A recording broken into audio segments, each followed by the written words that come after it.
healing that was coming out from them. And then the Ana goes down after that, and it was just quick cleanup. Resignations and Witty Wave really clutching out in the DPS department for SM, and they've got first capture crossing 15%. Ultimate's coming up online already. You're going to have Deadeye, and look, we've got Grab Dragons available for that test. Oh, and they're going to waste no time in committing it. The Graviton comes out. But it's not going to get any... Oh, excited. Thank you so much, Sidebjorn. Living up to the... Oh, beautiful strats from More Esports. They're going to go ahead and teleport directly onto the point. So they will be meeting them tantamount. Nothing to try and eat it with, nothing to stave it off, no support ultimates. They've got a shatter. It might just have to be put in to keep the Bastion ult, but they don't care about this Bastion ult. They've got a Baptiste! Oh man, this is just nutty right now. This is not something that you want to push in on, but it's going to be the bomb and the charges to Mansion picks up 3! All of the 3 that you want, the Reinhardt, both of the supports, and this is the fight done already. Frost Here Dragon it comes. It does pull out the Transcendence, but the anti-nade gets... And here comes back on the Doomfist, not hacked up by the EMP critically. Starjummer has the Deadeye, no hack this time around. Starjummer gonna clean up the fight, get 3, get the Electric Cowboy for dancing effect. This might be the best map for that in all of Overwatch, as we see the hook shot and the headshot. Bane with the silk thread shot, showing off. Isn't gonna work really well against the Ghost Confar as fine because people are playing but you're not gonna get through this. I love watching teams that I haven't seen play before play. It's always thrilling. Round 1. It really is. It's wild cards, it's something you don't get to see at the higher levels. Everybody's, at least been seen usually at lower level matches. So this is always a fun experience. Okay. Hello and welcome to a very spooky edition of GitGud EU. I am K-Wing and I am here with Rudy TG. Welcome, ladies and gentlemen, and all those in between, to a very exciting match. We have 2EZ Ethereal versus Nightshade. I'm pretty excited to see these two teams face off. Of course, we are in playoffs of Season 8, so these teams are going to be fighting really hard for the chance to win this division, and I'm really excited to see it. So, Rudy, what are you expecting from this? Oh, this is going to be an intense game for sure, because this is actually going to be a lower bracket game as well. So both of these teams are in trouble. They are almost going to be eliminated if they end up losing this game. So I expect to see both of these teams pulling out all the stops to make sure that they can continue playing into next week as well. Thank you all so much for joining us on this second day of broadcast. Also, we're in the expert division, so we're going to be seeing a lot of talented players in the 4K range, giving it their all, which is always something that's nice to see. Yeah, absolutely. And it looks like our first map is going to be Lijiang Tower. Now, I love Lijiang Tower because it's a fairly diverse map. I think you can see a lot of different strategies and compositions come out, and it's where these teams sort of set the tone for the entirety of the map, of the game going forward, as to what strategies they're going to play, what they favor, and really what they're going to be going for. What do you think? Yeah, the first map, especially if it's a control, is always kind of the most chaotic one, because it's teams that are probably getting into the groove, maybe, right after they warm up or practice or whatever. It's their first map, so they're playing some, playing obviously their comfort picks, but also playing some comfort picks or some compositions that they might not play on other maps because it's control, and so sometimes you got to pull out the wacky compositions. And especially on Lijiang Tower, where there's such a wide diversity of just like different compositions that you can play in all the different parts of the map, we're going to be seeing a bit of chaos in the beginning for sure, and then it'll settle down more as we get further into the series. But yeah, definitely a chance for these teams to make a statement, get that first win on the map, and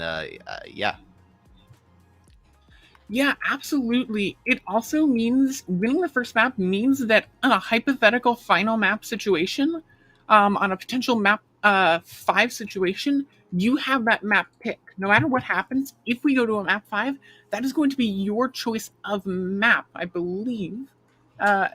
Maybe wrong. I'm kind of tired, but still, the important thing is that no, that's not true. I'm tired today. I'm sorry. It's okay. We all have It's those Halloween. days. It's the spooky season. I get it. You're tired from being too spooked all the time. Absolutely. And I mean, Lijiang Tower, I'm excited to see what there's a lot of like Symmetra teleport strategies that you can see here. Like teleporting directly to point is always popular on 2 of the 3 maps, 2 of the 3 rounds. And then just a very powerful way to start off is just kind of bunkering down on the point with sort of like even like an Orisa Sigma comp or a Ryan Zarya comp. There's a lot we can do, and it looks like we're going to be at Control Center. Yeah, Control Center, definitely a very powerful Symmetra map for sure. You also see a lot of Reaper, Junkrat, obviously. Most teams tend to play around the landmark competition, but you could put some, some different deviances out into the universe, and then here we see 2EZ Ethereal probably might be starting off on a Wrecking Ball composition, which is always fun to see, especially on this Control Center map where it's a bit more limited. So teams are going to be who are running the Wrecking Ball composition it's going to be running to run on this part of the map than it is on the other ones. But it looks like Nightshade is going to be coming out with just standard rush with Symmetra. Yeah, absolutely. Here it comes. There's an interesting choice for 2EZ Ethereal on the Pharah, which is definitely not something you would see here with this often very low ceilings, and you're kind of just going to be stuck out there. We see DePolo on the Cassidy, on the freshly named Cowboy, on this new Cassidy hero.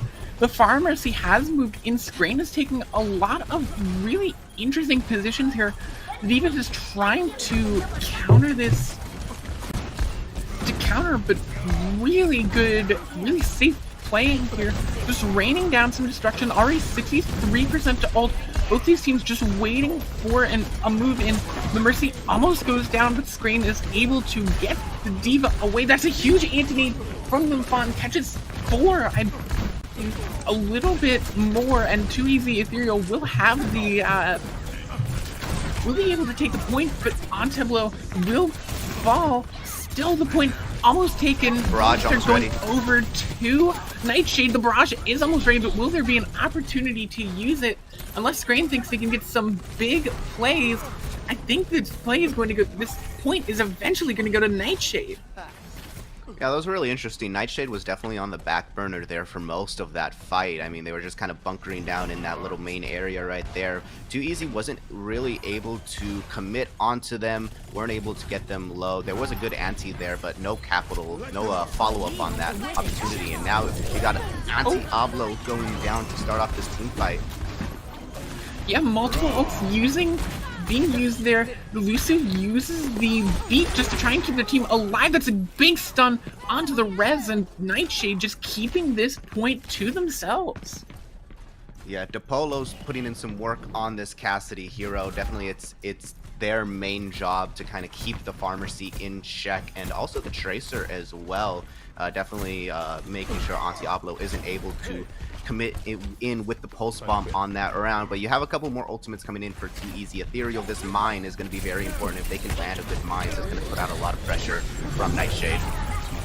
The pulse bomb catches the Lucio, and Ontablo now finds DePolo as well, and this is going to be Ontablo raining havoc into the entirety of Nightshade. Going to end up with a quad kill, I believe, as the point flips to 2EZ Ethereal. Yeah, 2K to start off that fight definitely is definitely see why the Tracer pick is so strong in this current meta, but they go down. Faith actually manages to catch them, so I mean, Anti-Alpha will be able to get back soon. Chihuahua. Ooh, not a good pick to start off. Absolutely, you cannot lose that Baptiste. I guess you can if you just get the Diva Bomb that'll take down the entire support line. Fine, we'll find Faith with the Diva Bomb, but when you don't have any sustain, even just a Lucio heals are gonna be something. Shatter from Serum Scout does find J-Scarp on the floor. Milky Way getting the boop. Will it be enough to take down the Diva? It'll at least get her to burn the boosters for a little bit and just trying to take the high ground.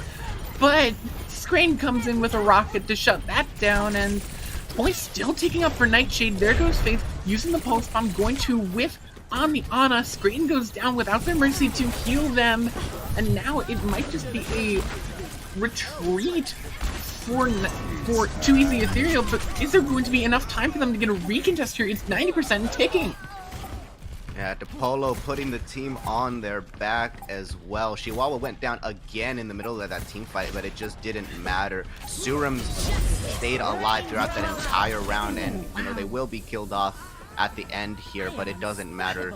Nightshade doing a very good job of just keeping calm under the pressure of just facing a bunch of these different flank angles, keeping the Pharmacy in check and Auntie on that Tracer as well, and they take round one pretty comfortably as well. But now we're going to be moving on to the other portions of the map that definitely lean more towards the Wrecking Ball style, or at the very least, rushes harder to run on these on these parts. Absolutely, we do see a little bit of difference here in the support line and the DPS. We see the Symmetra Zen Lucio support line for Nightshade. No, they're going to be switching to the Brig. Yeah, Brig Zen in there, which is interesting. Just speed boosting out at Point. The TPs, no one actually people TPing away from Point, but Screen again on this fire going to really be destructive. Oh, did that? Okay. I thought the ball got knocked off. I thought they had gotten booped off too. They must have had their grapple or something. Absolutely, and now it is kind of up to Willies right now to just take care of Screen on the far edge. Did show that they were a force to be reckoned with, but now J-Scarp really going to go down early, and that's going to be a lot of your staying power gone for Too Easy Ethereal, and Nightshade is going to take this Point first. Still engaging in this fight. J-Tax still raining down destruction from above, but Benji goes down. So does Lymphon. Faith is just absolutely demolishing the members of Too Easy Ethereal. Oh, of course, just to put a little bit of sauce on that kill as well.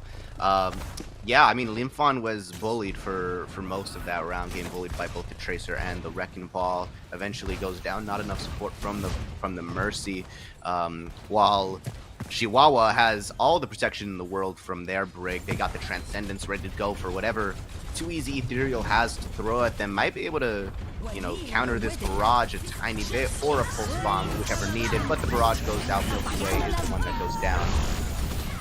Oh, the EMP goes out, but Screen gets the kill already. The barrage was good, but it just wasn't enough. And so Screen is just going to rain down destruction by manually.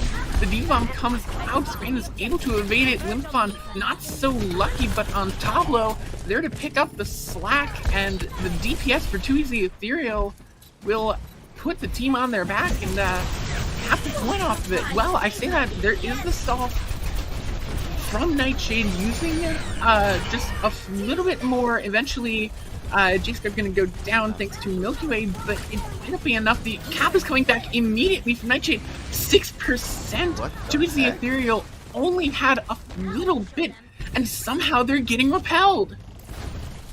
Diablo just keeps continually, I think, losing the Tracer battle to Faith is really hurting their team in terms of just being able to even contest the point at times. I mean, only 6%, and now, double Oh my gosh! From Zarum. That's just massive, and that's almost, I'm going to say, almost maybe going to secure them the round here if Auntie or anybody else isn't able to, you know, pull some magic out of the thin air. But once again, going down. yeah, Jacob is going to try and get something going, but a hacked Wrecking Ball isn't really going to do much in the way of stalling, and Nightshade showed dominance, as already showing some dominance in our first map. Yeah, felt very comfortable running the rush against the Wrecking Ball as well as the Wrecking Ball mirror with obviously the Tracer Sombra. Sombra not doing too much work. Personally, the EMPs were there, but it was really going to be Faith putting on most of the pressure. Oh my god, my costume is on. Hold on. There we go. Didn't expect that. There we go. Costume is ready. I see you got a little costume of your own too. What is that? A pumpkin? It's a pumpkin. A little nice, cute little pumpkin. My pumpkin's better. It has a face. There we go. I got two. But yeah, I mean that was pretty comfortable on Nightshade's part, and we actually have a stat card ready to show a little bit of the comparison between Faith and Dapolo. I would say that Faith was getting, well, actually Faith and Dapolo both on Lijiang Tower, putting in the work for their team. Yeah, I mean, Faith really playing aggressively there. 4 deaths, of course, compared to Dapolo's 2. But I mean, with 12 eliminations and 6 of them being final blows, with 7.1k damage in per 10, pretty impressive. You see a lot of very different strategies. Yeah, Dapolo was on the Sombra role while Faith stuck to the Tracer, and it really, obviously Faith was making moves there by putting Auntie on the back burner for most of the time. While we get our next map, it is going to be actually, the next map is going to be Numbani. So a bit more, a little harder to run the Wrecking Ball on Numbani, I would say. But still definitely possible if Nightshade continue, or if Nightshade continue to want to put it out there. Yeah, absolutely. The Wrecking Ball composition on Numbani definitely is it's definitely a bit of a crazy pick, I'd say. I think in terms of like your hybrid maps, you rarely ever see Numbani. I think like with King's Row and Blizzard World being the other 2 maps in your hybrid pool, it's really uncommon to see Numbani come out like this. And so definitely going to be a test of who really has this down pat better.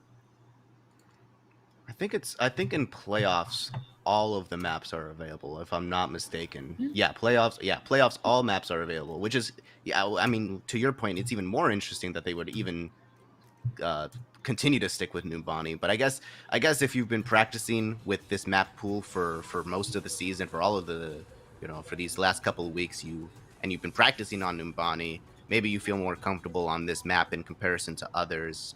I mean, we don't know what's going on in the comms of Too Easy Ethereal, but it's their pick, so I'm gonna just support it until they lose, and then I'll question it.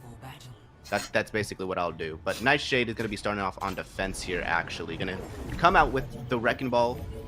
Dapolo on the legs, so we'll be giving a little bit of that long-range hit scan, but it's more consistent than just if they were running a Ashe or a Widowmaker instead. And then Faith on the Echo, which is kind of a unpopular pick in terms of just like meta picks right now, but you can still make it work. Well, Easy, they might be coming out with the double bubble here. 5, 4. Yeah, it looks like they'll stick on this composition. Yeah, the double bubble composition is definitely it's an interesting composition, and I think we saw. It seems like this very traditional dive DPS line is already a little bit of ticks going through on the point. Not as much pressure as you want. Maybe a little bit of Antiablo. Antiablo actually going to get taken down really low as Faith is just putting out all the pressure. Here comes the dive. Faith going to take down Jace Card. JC's JC's and oh, that's how you say it. There you go. Yeah, I don't know why they spelled it that way.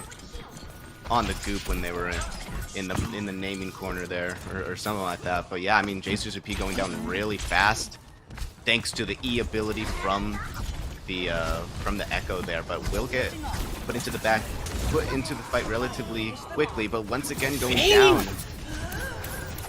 Faith is just getting all these final blows here, taking down JC's and Scrape with pretty much the same ruthless efficiency, putting a stop to the Tracer as well. Faith is just wearing all the hats here, so much so that Screen is switching over to the Echo.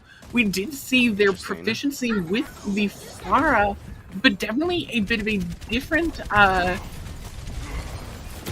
sort of strategy, and we'll have to see if Screen can put a stop to Faith's reign of terror so far.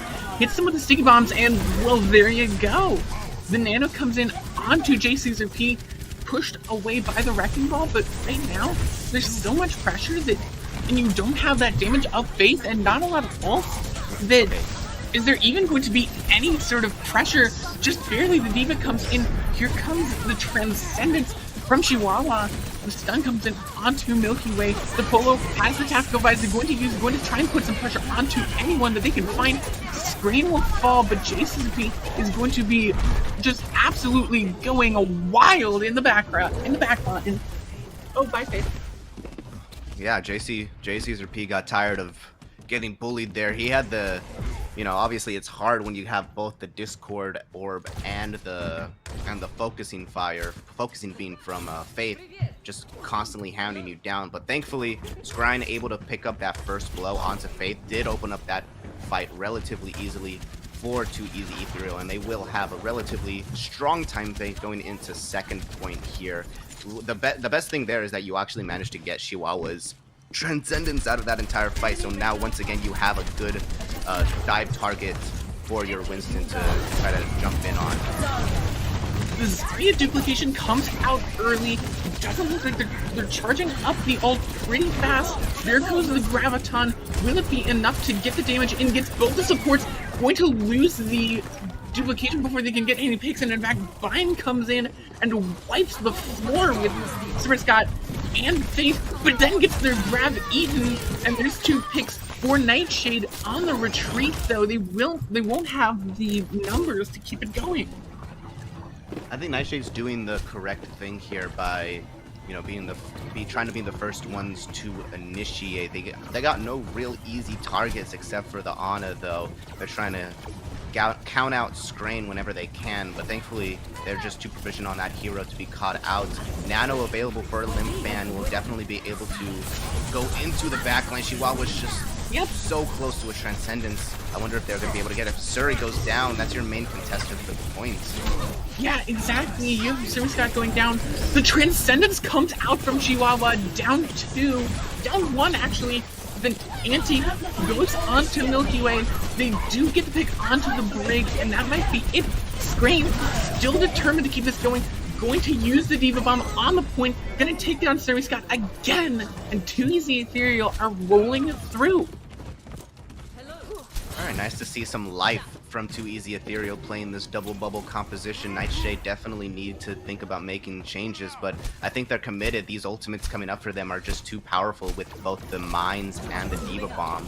I mean, you just gotta try to stick with it. The Polo on this Soldier, I don't know if they've been even able to get much value out of it. I think the support has been too strong and the sustainability has been too strong, but let's go ahead and just throw everything in the kitchen table at this next team fight, and we'll catch one member. One member comes out of 3 ults.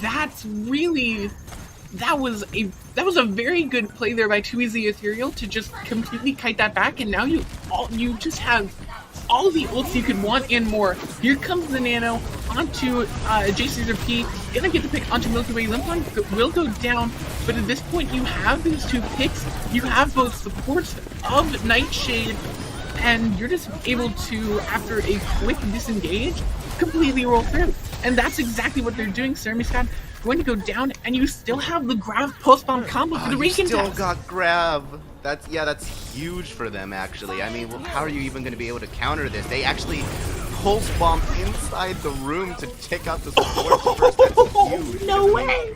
No sustainability. Now it's just the stall for Nightshade. Just have to deal with the stragglers, deal with the wrecking ball, and once they're stunned off their grapple, that's just it. 2 minutes, 11 seconds on the clock for 2EZ Ethereal. This is a new team. Yeah, that's what I always say about the first map. It's always kind of crazy how quickly you know, this series can turn. The first map, you gotta get your first map jitters out of the way.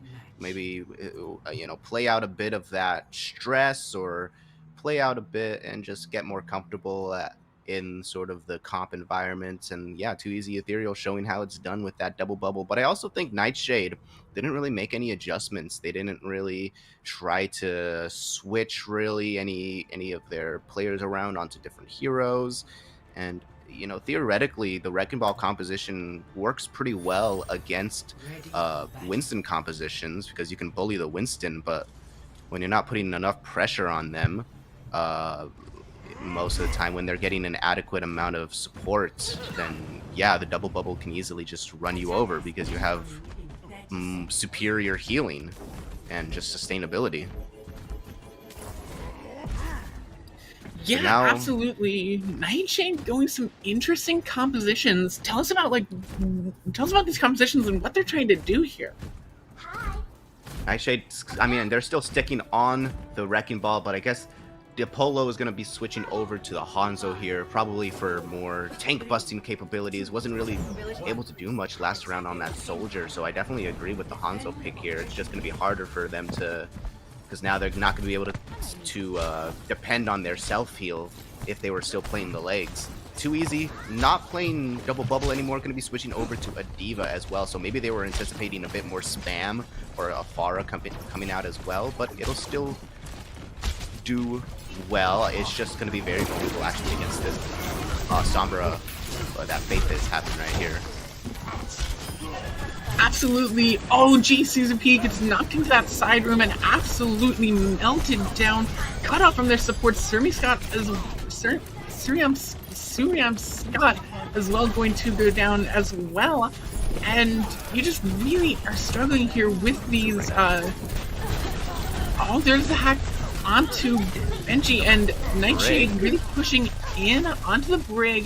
Benji goes down, and incredible plays now as just the space being taken. Here comes the Tracer diving in on Chihuahua, but no pressure nothing going to happen there as this flank is going to get detected out immediately. Is Chihuahua going to be able to take out the Echo? It looks like no, but the point's still going to flip over to the Nightshade now. The Pulse Bomb comes in onto Milky Way, but there's nothing else they can do for 2EZ. The point is gone to Nightshade. Yeah, that was a bit unfortunate for 2EZ Ethereal. They definitely committed everything to try to win that fight, but I mean, they were just a second too late. The point actually managed to flip over, and Nightshade now has tons of spawn advantage and also plenty of ultimates, so I think 2EZ Ethereal just have to back up here, and that's exactly what they do. And they don't really have that much to work with besides the copy and the Winston ultimate as well, the primal, which is actually going to be popping immediately. But I mean, you got EMP'd and discorded. What are you going to do there? Yeah, absolutely. You get EMP'd, you get discorded, and then you just get completely melted. The EMP from Scream comes out, and it gets 5, but there's just not much else you can do there. That was weird too. They actually tried to engage from the behind the spawn, which means that the cart was being escorted the entire time. They weren't really contesting as well. So strange decision coming out from from 2EZ Ethereal here. And now Nightshade just has a very comfortable time bank as well. What? And Scream gets caught out from the D.Va bomb as well. That's unlucky.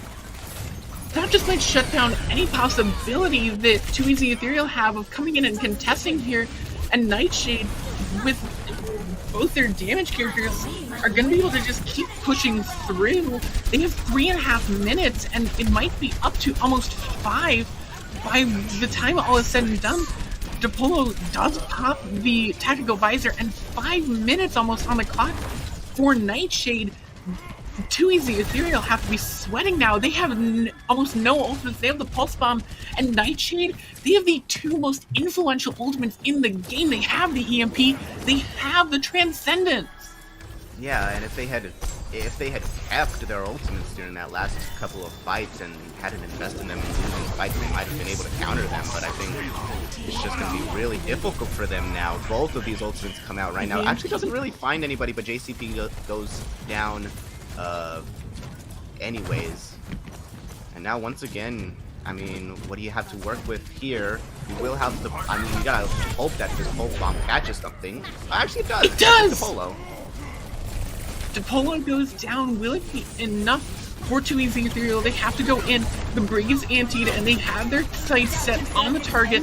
The copy from Screen goes in onto the Diva, going to find Chihuahua, and going to just absolutely run over the rest of Nightshade. Will they get the Diva Bomb off? It looks like they will. Just gonna throw it in there. Not gonna find anything, but the damage is done. Yeah, they've managed to delay the inevitable, I feel, but you got more ultimates coming from Nightshade that they could easily make work. I mean, Mines in itself is sort of a game-winning ultimate, or a team fight winning ultimate, definitely against this dive composition as well, and they're going to go ahead and just lay it down straight on point. Oh, and it catches JCP. That's exactly what you want. Here comes the rally as well. Willie S7 also has the... Oh, goodbye, Screen. Willie S7 also has the bomb, the Diva Bomb. Really good for this stall, and it's just going to be a matter of, are you going to be able to delay this if you're Too Easy Ethereal? And it looks like you're not, because all the kills coming in right now, and no one's going to be able to contest 234, 34 seconds ahead of Too Easy Ethereal. These teams are absolutely in a slugfest. And that's kind of what I expected going into an elimination match. I mean, neither of these teams wants to go home just yet. They want to continue playing Overwatch, and you definitely see that coming out from both teams after a great first push by Too Easy Ethereal. Nightshade showing why they comfortably won that first map by just, you know, putting Easy Ethereal on the back burner most of the time. I just think that was a blunder, a series of blunders and mistakes from Too Easy Ethereal that led to them just slowly but surely getting staggered out through the course of you know, second and third points. But now they will have another chance on offense as well to make another run through the gauntlet, and looks like they're going to be sticking with the double bubble. But Nightshade's probably going to be expecting it at this point. They're going to be continuing to stick onto the Zenyatta, which has gotten a lot of value for them, honestly. Has been able to catch JCP out at multiple times. He's been, you know, just kind of hounded down by the Discord orb. So it's up to Chihuahua to continue to put pressure on that Winston and hope that they're just not able to get much value. Strain going to be on the Genji here again. Didn't work out for them the first time, but I guess they're willing to try it again. Yeah, you know what they say, if at first you don't succeed, try again, and Screen is going to be trying again. Here comes the dive with JCP coming in, trying to get that damage and build up the ult. Already the Echo Sticky Bomb is going to really Willie is that so HP. Willie is so low. Will they get demech is the question there. DePolo goes down, Screen gonna find the other DPS, and now is just an all-out chase from Too Easy as the point gets capped. That's one tick. And remember, in extra rounds, it is pretty much just Too Easy right now, setting the bar. Chihuahua gets 2. Will this be enough? That was huge! Oh. Benji, that was huge from the Brig. That was absolutely massive. That's whip shot stagger onto Sherry Scott. Absolutely saved that point. There is a chance, however small, that if that ball got onto the point and was able to stall out, that Too Easy would not have been able to win this point. That whip shot might have just won Too Easy Ethereal the round. Yeah, for sure. I mean, definitely what had a chance there. Faith actually moving on to the Sombra, going to be trying to contest this backline as well, but when you got the Tracer Genji, it's gonna be a lot harder, and Serum just gets he just gets melted. JCP goes down here. We got Nanoblade potential up. Bomb. Will they be able to use it? They've already got those picks.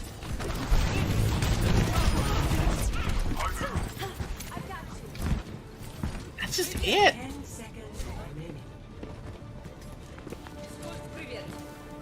Is Nightshade even going to be able to... No, they're not going to be able to. They didn't even need to use any ultimates right there. Yeah, absolutely. Just kind of ran that through, just blind. Yeah, absolutely. And look at the ult that they have now. You have the grab. You have the oh, the grab is gone. You have the nano blade, but Strain gets hacked. Can't even use the blade. Going to pop it, but will be enough. The primal rage comes out from Jason's repeat. What will it do for them? None of them going to get any picks off of it. DePolo uses the tactical visor, trying to get something going. Here comes the Diva Bomb. That's going to be a really tough thing to avoid and stay on the point. Willie S going to actually get the remake kill onto Vine. Faith takes down JC3P, and it looks like Nightshade finally puts a stop to the members of 2EZ Ethereal, and they'll do it right after second point. But that was a really, really good push from Nightshade and from 2EZ Ethereal, pardon me, and Nightshade are gonna have to match it. Yeah, a bit of a couple of panic ultimates actually coming out from the side of 2EZ Ethereal. I mean, Scrane's Genji Blade and JCP's Primal doesn't catch any value because it's used in conjunction with the Transcendence from the enemy's side. And so they're kind of just left out in the dirt, and then when DePolo pops that visor, they got nothing to counter it. So definitely Nightshade responding appropriately with ultimates to end that round right there. But they got 2 ticks. You cannot, or not 2 ticks, I should say, 2 points from that attack, from just a great, first push onto point number 1, where they catch out Willie, who's kind of, caught without heals because the rest of the team is retreating. So now 2EZ Ether definitely have a chance to secure their first map win and stay alive in this series. Well, Nightshade, once again, I'm going to be switching on to their Wrecking Ball. DePolo once again on the Hanzo to try to put pressure on the Winston as they try to dive into them because they're just so low. I think it's really going to be up to Faith here to try to get some good hacks onto these targets. Wow. Whether it's like the Winston or it's the Brig like they were doing in that first round, they need to find something. Absolutely, that's what we're looking for. We're looking for those dives like you're talking about. Faith trying to get the hack, but currently dueling the Tracer. Has the hack onto the health pack. Here comes Serum Scott. Rolls in, immediately gets stunned by the break. Going to try and get something, but gets hit by the anti-maid and gonna have to wait behind for a little bit just to heal up. And now Nightshade really just having to... They need a fast first push on here. They basically, I would say they would need to either have a quick roll through either on the first point or on the second, because they need both these points, and Faith going down that early is not how you want to start off. Already here comes the roll through from 2EZ. They're going to start pushing forward because they know that Faith is not going to be in their backline at any point. Willie SOS 7 is going to go down as well, and now Nightshade are struggling on the first point, and they need to get to the second. Yeah, Willie's been demeched here. It's going to be a little bit before they can even get back into a position. I think they're going to go to spawn, actually. Yeah, they're going to just go ahead and switch, lose all their ultimate charge. I mean, this is just taking so long. One of the disadvantages of playing this Wrecking Ball comp is that sometimes it just takes so long to regroup and do anything, really. You've got so limited options in terms of movement. Absolutely. Now Faith and now is just... Go ahead. Yeah, absolutely. Now this is just like, this is the last point. This is probably going to be your last push if you're Nightshade. Maybe you get some stalls. All the ults coming out The Transcendence comes out, but it's just not enough for Faith, as they're going to go down. Bulyaso7 is barely alive, going to get taken down by Shrine, and still with ultimates, Too Easy Ethereal is just absolutely holding the line. Yeah, for sure, and no real ultimates on the side of Nightshade either. They used both of their supports and nothing really came out of it. I mean, Too Easy didn't even have to commit anything besides the Nano and the Primal. Is anybody even going to be able to touch? Yes, okay, Serum is going to be able to touch the point. You've got so much to work with on the side of Faith dies! And Faith dies. The only really not good. One of the two ults that they have, the other being Serum. Scott cannot die at this point. They need to stay there. They need to touch the point, but Scott is dead. The Wrecking Ball is gone. Faith is going to be one of the last people even potentially able to touch. They won't, and Too Easy comes in and rolls through Nightshade on Numbani, evening us up. Yes, 1-1 in the series now, so we do have a good match on our hands. I'm excited to see. Definitely, Nightshade on that first map, very comfortable with the rush and playing the Wrecking Ball mirror as well. But when you put Too Easy Ethereal on this more, probably a composition that they're more comfortable running with the double bubble, sort of the traditional Winston dive, you see a different side of them. And that's what I say about sort of the difference between map number 1 and map number 2, is that you really, sometimes it just turns into a completely different series. But Too Easy Ethereal now have their first point on the board. We will be going to a quick little 5-minute break. So pop in, just strap in everybody. This is going to be a good match, I feel. They did find Cucumber, but he's going to lift him. Oh, Vulcan gets caught right into that, and Speed is going to be Oh, able to follow no. up. Taco coming over to the Doofus, talking about playing into the Doofus. A manos de la bola. Ya son 3 las picks que conseguía el equipo de British Hurricane. We need your help to decide our opinion outpost MVP of the match. He's got a minute to kind of work some sort of pick against this Doc, and oh my good lord, they just got eviscerated. Oh! He's not dead! Hey, now he's dead! Holy cow, I've never seen someone get so aggressive. Oh, catches their opponent outside of the building, and that is it! It's Rocket League Wednesday on the High School Esports League home room. I am, as the kids say, vibing right now. This is just fumes for them, while Pharaoh rips shot after shot after shot of the back of them. Good wall towards site, but it's already been broken, so they can't even get that spike down trustedly. Camera over towards site, and again, it's getting all that information. Ebot going absolutely massive! Here in this map number 4 season, up on championship point, being up 2-1. Nifty dropped down to 19 HP. Joker with his M13 in hand is just trying to hold the angles.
Running through the last of my thoughts, standing on the edge of my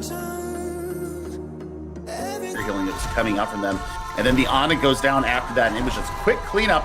Resignations and Witty Wave really clutching out in the DPS department for SM, and they've got first capture crossing 15%. Ultimate's coming up online already. You're going to have Deadeye, and look, we've got Grab Dragons available for that test. Oh, and they're going to waste no time in committing it. The Graviton comes out. It was there, but it's not going to get any. So excited. Thank you so much, Sidebjorn. Living up to the beautiful strats from More Esports. They're gonna go ahead and teleport directly onto the point, so they will be meeting them tantamount. Nothing to try and eat it with, nothing to stave it off, no support ultimates. They've got a shatter. It might just have to be put in to keep the Bastion ult, but they don't care about this Bastion ult. They've got a Batiste! Oh man, this is just nutty right now. This is not something that you want to push in on, but it's going to be the bomb and it charges a Mansion Pixel at 3! All of the 3 that you want, the Reinhardt, both of the supports, and this is the fight done already. Frost Dragon comes. It does pull out the Transcendence, but the anti-nade gets... And here comes back on the Doomfist, not hacked up by the EMP critically. Starjummer has the Deadeye, no hack this time around. Starjummer gonna clean up the fight, get 3, get the electric cowboy, we're dancing effect. This might be the best map for that in all of Overwatch as we see the hook shot and the headshot. Bane with the silk thread shot going on. Is it gonna work well against the Ghost Confar? It's fine, but or you're not gonna get through this. I love watching teams that I haven't seen play before play. It's always thrilling. Round 1. It really is. It's wild cards. It's something you don't get to see at the higher levels. Everybody's at least been seen usually at lower level matches. So this is always a fun experience.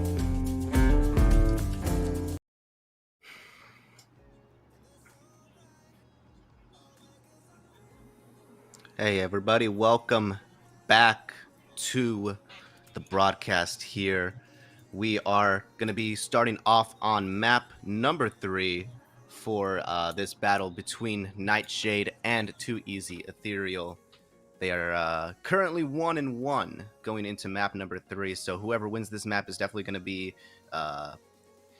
to be in position to, or one step closer to winning the series. And we do actually have our next map, which is going to be Rialto there. So Rialto, another map that sort of has a number of different compositions that you run, although I do think that if Too Easy Ethereal wants to continue running the double bubble, this is a map that they can definitely continue to run it on. But it is going to be the map pick from Nightshade.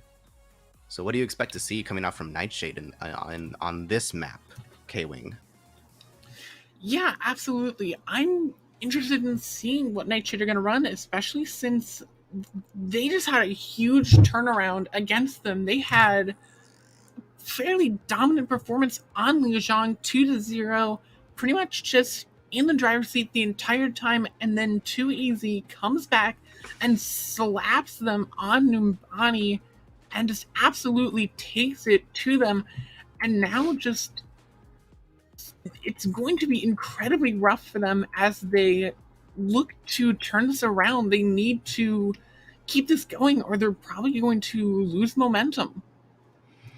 Yeah, for sure. It really is. But at this point in the series, it's 1-1. Both teams are pretty comfortably even in terms of just like sort of momentum shifts. I guess you could argue that Too Easy Ethereal has the bigger momentum right now because they just won the last map. But I mean, going into a new map, it's going to be sort of, 1-1. I think, that means the teams are pretty even in terms of advantage right now. So not too much stress on the players, but obviously this is an elimination match for this for the first set of playoff matches. So both of these teams definitely should be feeling the pressure of, can't lose any more maps. Probably not. Definitely don't want to put our opponents at an advantage going into map number 4. But Rialto is going to be where we take our little adventure today. Next, those boat rides, by the way, they always look so fun. Actually, I've never been on a boat, so I don't know what it feels like. So I always look at that and I'm like, I wanna know how that feels. But I've never ridden on a boat before, unfortunately. Like you've never been on a boat, period, or just like never been on like a gondola? No, on a really? boat. Never been on a boat, yeah.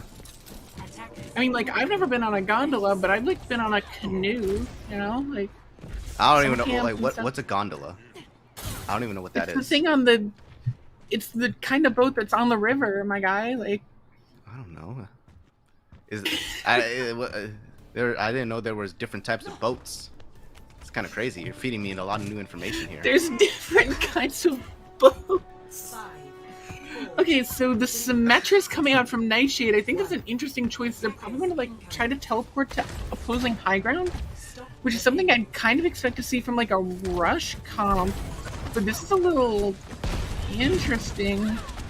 Okay. As already Milky Way is going to go down and Chihuahua falls off the side. So what they tried to do there was they tried to TP both of their supports onto that high ground where there's the little room right there, but unfortunately JCP, whether it's by pure coincidence, which I'm pretty sure it just was, he was just happened to be waiting there, probably just like to try to make a dive of his own, but just happened to be in a position where he could catch up both the supports. Doesn't matter too much. Both of them are now back in the fight anyways because of spawn advantage, but I just thought it was pretty funny the way that worked out. Absolutely, and now Sermscott going to go down, and Screen is in the back line, just really taking this good position for defense, and just able to a really big mix-up coming from Nightshade. They're trying to take this high ground through the stairs, not especially something you'd see by Diet, and that just seemed comical with how the Bring got taken out as Nightshade are rolling through, picking up 2 kills as now Nightshade are going to pick up the payload. Yeah, good rotations from Nightshade being able to, punish the Brig on the high ground there, who was trying to stay close to their team to, get the healing in. Limphon just unfortunately was not able to get to them in time, but they will have a chance to recontest on the infamous bridge here. So many first holds, but looks like Nightshades are winning out, but a massive pulse bomb from Scrain is going to even this out for both teams. Too easy. Ethereal definitely having a chance to come back to this now. Absolutely, especially when you have the grab coming in, you have these closer spawns. The payload does move for a second, but it looks like Milky Way going to go down. There's a big anti-nade from Limphon. The Diva Bomb comes out, still going to find pick onto Screen, but it looks like every single one here is too easy. And it looks like Rudy has just caster cursed themselves. Yeah, I tend to do that a lot. You throw stuff out into the universe. What actually finished that off right there was Auntie switching over to that Ashe to the long range hit scan. And if they manage to play this Ashe right, it could be just devastating to Nightshade's offense here, because you're able to hold very far back. But the Visor is not going to let Scrain get away with that right now.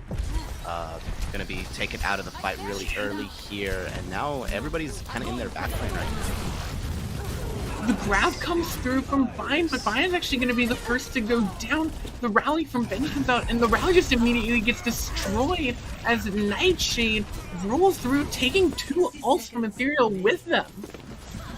Yeah, I like what they did there, kind of wrapped around that big old house through Mega, and really avoided most of the long range pressure that was going to be coming out from Auntie there on the Ashe. So that was another caster curse incident where I say that Auntie could potentially just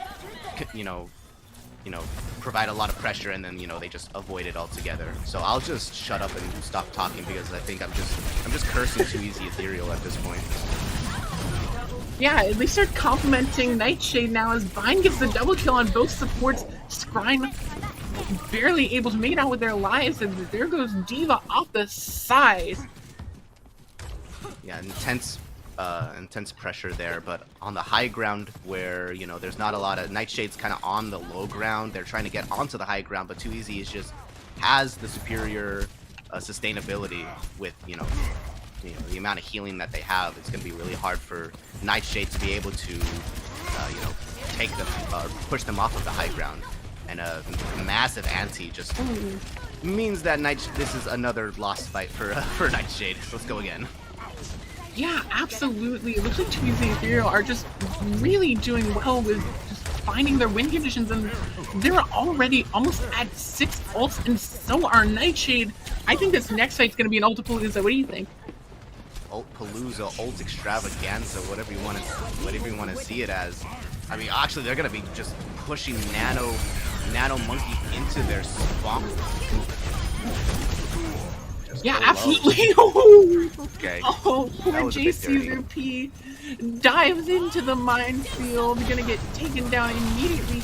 There comes the Bob. Benji going to face with the whip shot. The Bob will eventually fall as we're just trying to follow the ult here.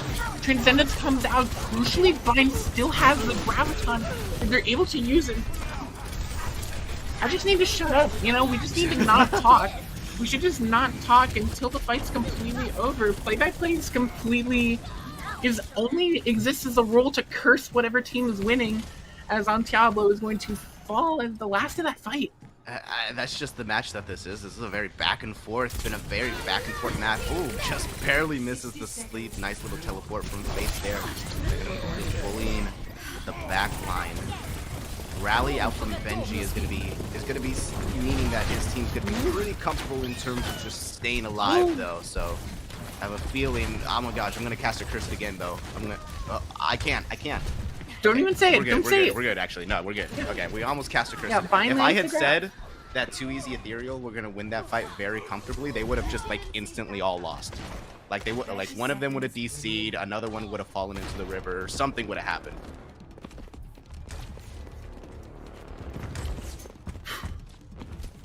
Absolutely. Looking at Vina Zarya just doing incredibly well. I mean, the damage done, 5,000, 17 limbs, incredible work so far. And looking even further, we have the Nano onto JCZP, just gonna try and charge up that Primal Rage, gonna use it, gonna knock Chihuahua around like a gosh darn doll in the shape of a robot monk.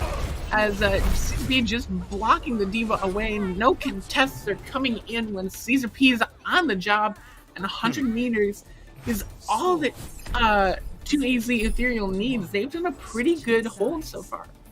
Yeah, it was a very good hold. I just attribute it to the fact that they were just very aggressive on their defense. They did not really allow Chihuahua to get that much value on the Zinnia, or to get much presence on the high ground, to get comfortable. They were always contesting the backline, always sending in JCP to, whether it was with a Nano or a Primal. They were just really aggressive, which is definitely what you want to see against a composition that has a very weak, or not weak backline, but I should say very exposed backline like Nightshade's comp does. But it looks like they will be running it again on defense.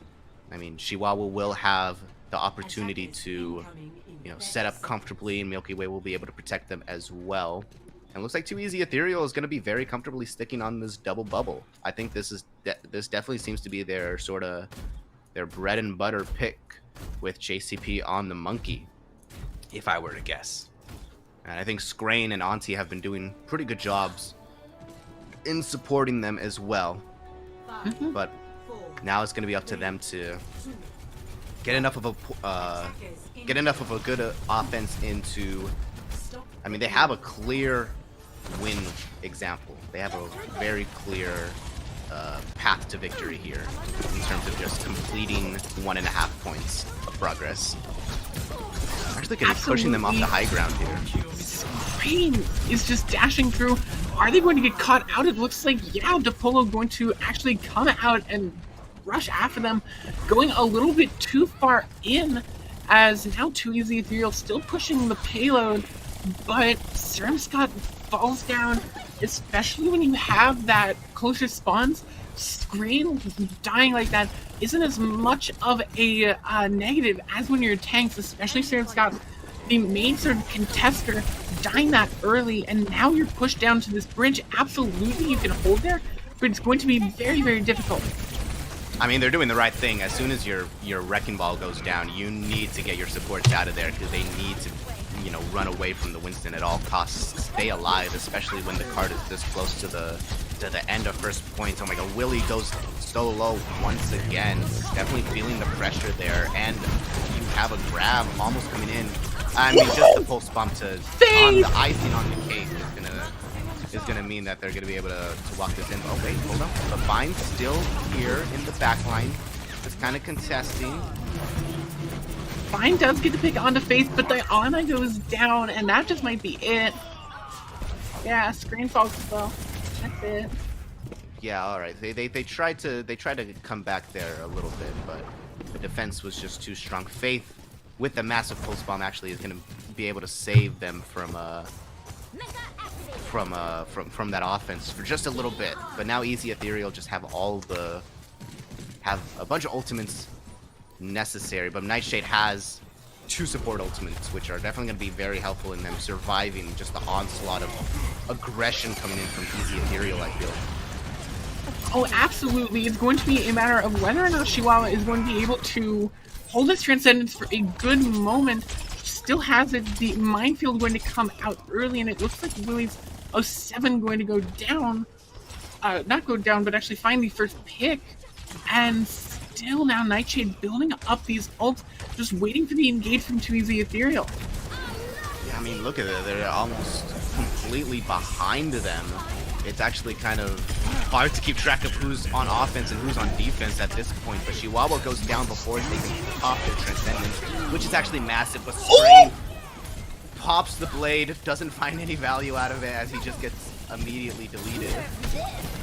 Scrain pops the blade and then immediately just gets popped like a grape as Scrain just uses that right click and takes them down. Like, not Scrain, DePolo uses the right click, takes them down, but still Too Easy Ethereal pushing through, almost gets the point to the end of the first point. Here comes the Transcendence from Chihuahua. Vine still has the Graviton. You have the Grab Cold Bomb. The Nano comes in onto JCZP. You have this Grab Cold Bomb combo Banana. JCZP, not immortal, has to go back. The Grab catches the Wrecking Ball. The Pulse Bomb will take him down. But Scrain goes down. DePolo wins the Soldier 76 1v1. Now coming in, even for both these teams, Stormscott going to be able to roll out faster. Nightshade has the spawn advantage. The Diva DMAC means you don't have as much of the spam negation potential, and you can see it coming through here. Faith and Willies find the pick onto the supports, and that could just be it. The Pulse, the Primal Rage comes in. JCZP has to have something going to come through, so we will get overtime. Vine finds 2. Will it be enough? What is happening? Gets melted, and Too Easy barely able 0.01 meters away, but not enough. Close, but no cigar, as Nightshade holds strong. Every time I thought that Too Easy Ethereal had it in that last team fight, somebody on Nightshade just came through with a hero play, whether it was Faith, whether it was the Brig, whether it was Chihuahua. Somebody came through with a hero play and managed to, to keep that point alive. Sorry, my costume. Managed to keep that point alive, and I mean, it just worked perfectly. I mean, Too Easy Ethereal was just not able to get any value out of any of the the advantage in. I mean, part of it was the fact that there was a bit of team spawn advantage on the side of defense for Nightshade, but also just just being able to not break under pressure and just staying calm and doing what you can do. Nightshade will take second map because of that. Very good job in dealing with sort of the aggressive play style. But I mean, that was insane how long that last team fight went on, and I just thought so many times, okay, Easy Ethereal is going to win now. Oh, okay, now they're going to cap point. But then Faith or somebody else would just get a pick or two, and then it just continued on. Yeah, absolutely. Some incredible clutch plays there, and I think we do have some stats ready for us. It looks like we have Chihuahua, like you said, healing done really well there. But look at those eliminations, 16 eliminations, the assists off the wall, 3.8k damage done per 10, and that's a crazy. good Zenyatta. Yeah, that's actually really good damage. Did die a lot, obviously, because on offense they were having trouble, getting Zenyatta into a point where they can actually, get value on second point, especially. But it doesn't matter when you get a first point like that.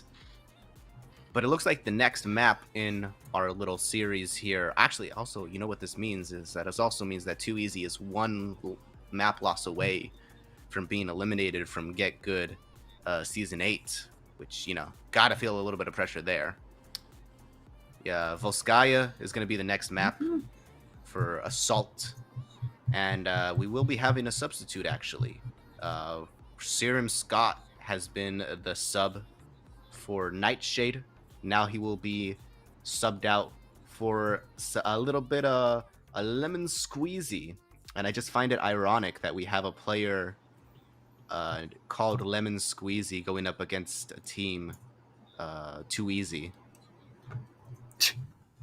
Sounds like the start of a limerick. The team with Lemon Squeezy goes up against Too Easy. Now they're 2-0. Now they're 2-1.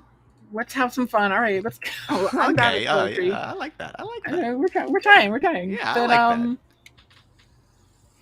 Volskaya Industries is definitely an interesting map in terms of, like you said, it's Too Easy's choice, and it could be their last map in GGU Season 8. So they have to pick well, and they're picking off of Assault. They go for Volskaya. What do you think that means for them? Well, Dive is definitely still an option for Too Easy Ethereal if they want to continue sticking on this Winston portion. There's so much open space out, so if you want to have somebody like Auntie on like more of a long-range hit scan kind of role, like the Ashe that they've kind of been pulling out, you definitely can. Looks like Nightshade is going to continue to run, their Wrecking Ball style. I mean, they're very comfortable running this, as we see. It'll be interesting to see what difference Lemon Squeezy brings to the table.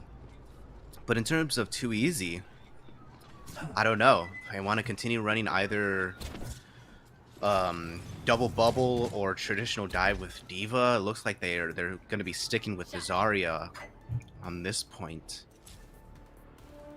So it's gonna be interesting for sure, especially since now Chihuahua has so much space to kind of work with, but also a lot of different angles to try to see where people are coming from. You can have a Tracer or an Echo, flying at you from like 2 different angles on this map.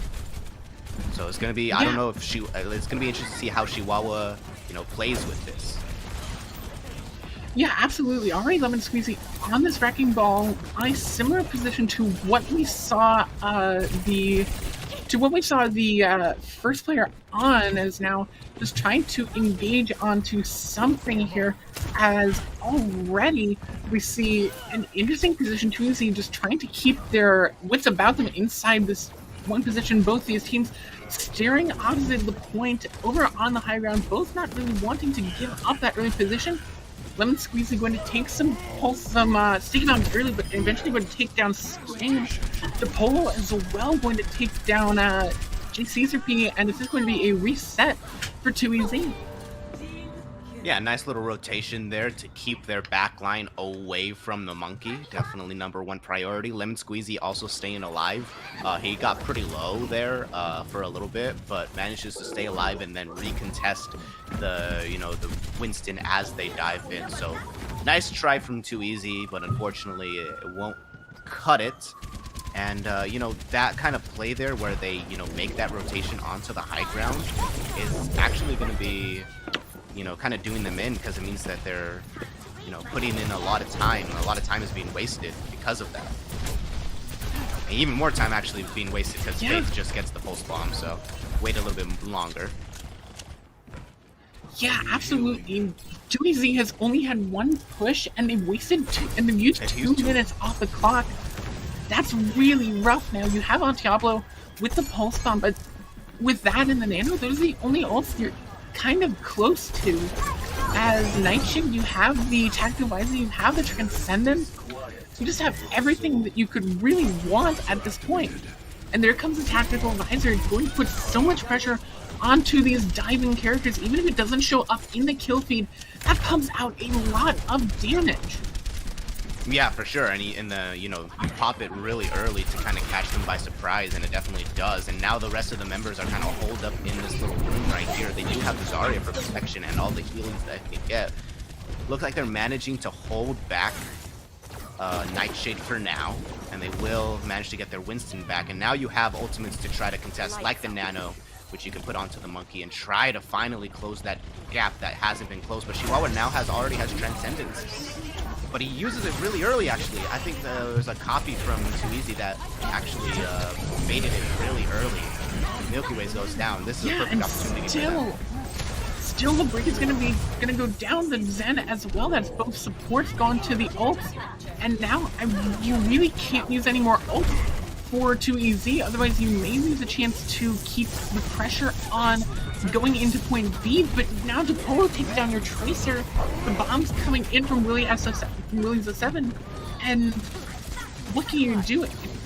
Well, you can apparently rely on Screen to just pop up and get a 3K. Yeah, Screen definitely putting in the work.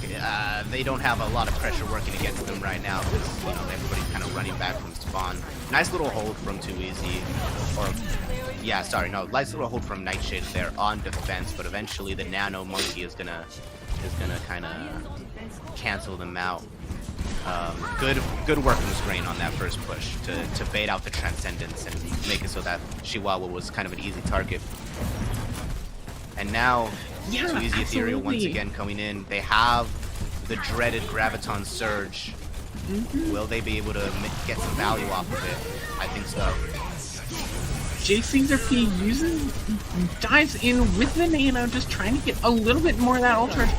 Depolo uses the Tactical Visor, finds no kills off of it, does put the pressure onto Too Easy Ethereal, and now it is just fine. We're just waiting for this Graviton. Will it be big enough to change this way? Will it allow the snowball?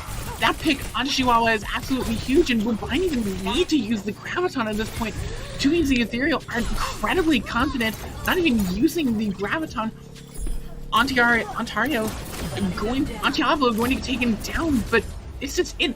Vine doesn't even need to use the Graviton. We were all just looking at the Graviton, and Too Easy Ethereal just doesn't even need it. Yeah, this is what I said about, Chihuahua has a lot more space to kind of work with now, but they also have a lot more angles in which, attackers could be coming from. And you saw right there, on Diablo kind of in the back line, you have a Monkey and a, kind of pouncing on top of you, and a Screen just kind of firing down shots from above with the focusing fire. So it's just a lot for, the back line to kind of, to work with here. And that TV is vibrating. From Willie or Depolo to try to, stave off of them. You saw Depolo pop the visor really early on to try to, or get something, or, push the attackers back, but they just kited it. Really good stuff from Too Easy. Yeah, absolutely. And now Too Easy have all the pressure off them for this round. They can absolutely, this point can go the way of Nightshade, and it won't be the end of the world for them. Nightshade has all the pressure right now, because if they don't capture both points, they've lost, and they're now going to a potential map 5 situation where they are also at this elimination point, this tournament point of what could be their last map in the tournament, and we'll have to see if they can live up to the pressure. Too Easy looking to change compositions here. Actually, they now are running a Wrecking Ball of their own. Lynxpawn is going to be the Zenyatta of their team. It'll be interesting to see how much value they can put out in comparison to Chihuahua, who we've been talking about all season long. Especially looking towards Screen to continue doing some good work on this Echo, but when you're running up against a Soldier, it might be a bit more difficult. Yeah, absolutely. Faith is doing a lot of damage. Screen gets the pick on Chihuahua. Screen will go down though, but the pick on Chihuahua is absolutely massive. You lose that Discord orb, and you have these closer spawns. That's absolutely a trade that you're going to want to make. JCCP will fall, but will it be enough to stop to allow Nightshade to keep pushing though? As Chihuahua going down is definitely a really rough situation to have. They will be back eventually, but Dapolo just sitting uncontested on this high ground, able to rain down the damage. 6,606. There we go. 6,700 damage. The damage is racking up live as we're watching, and say already 6,900 damage. Incredibly nice job by Dapolo. Yeah, I mean, DePolo's a problem. You gotta contest him, and with this Transcendence, you might be able to do that. So now they're gonna use that opportunity to pounce onto him. He's so low, but he's able to run away. And now, okay, they have point control back, but I mean, just for how long? DePolo catches screen here. That's the main way that you can contest him. Absolutely, and going through, there's the pick onto Limphon. Your defense is down. JCZRP to the EZ, they realize how crucial this is. They run with the mines, but both their supports go down. Nightshade barely able to get it. 88% in climbing, but Nightshade, will they have enough bombs coming off on the point? Willies finds the pick onto Vine, and that could be huge there. You don't have the Diva for the Auntie, member get on point. for 2EZ. Auntie gets on point, just barely able to wait there for the cavalry to come back. 3 now on the point. 2v2, 1v1, and the point just barely not going to flip over 99.4%. This is going to be a battle of inches, and it looks like Nightshade is just barely going to win it out. That's actually crazy. Faith putting, I don't know how many kills they got in that last team fight. It was a lot. You know, their backline goes down, and Faith is just like, don't worry, I got this, and I think he gets like 5 or 6 kills right there in that last team fight.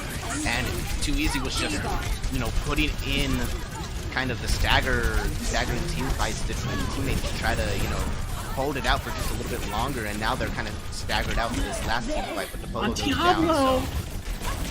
Diablo finds the opening pick, Scream, throws out the duplicate bomb, does not find anything with it.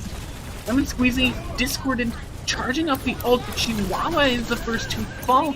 Both these DPS are gone, and 2EZ are able to hold. They're going to prevent the snowball, and crucially, that first hit. Yeah, very nice work. Thankfully, they didn't manage to get staggered out too much. It was the copy from Screen that really helped them come back into that last team fight.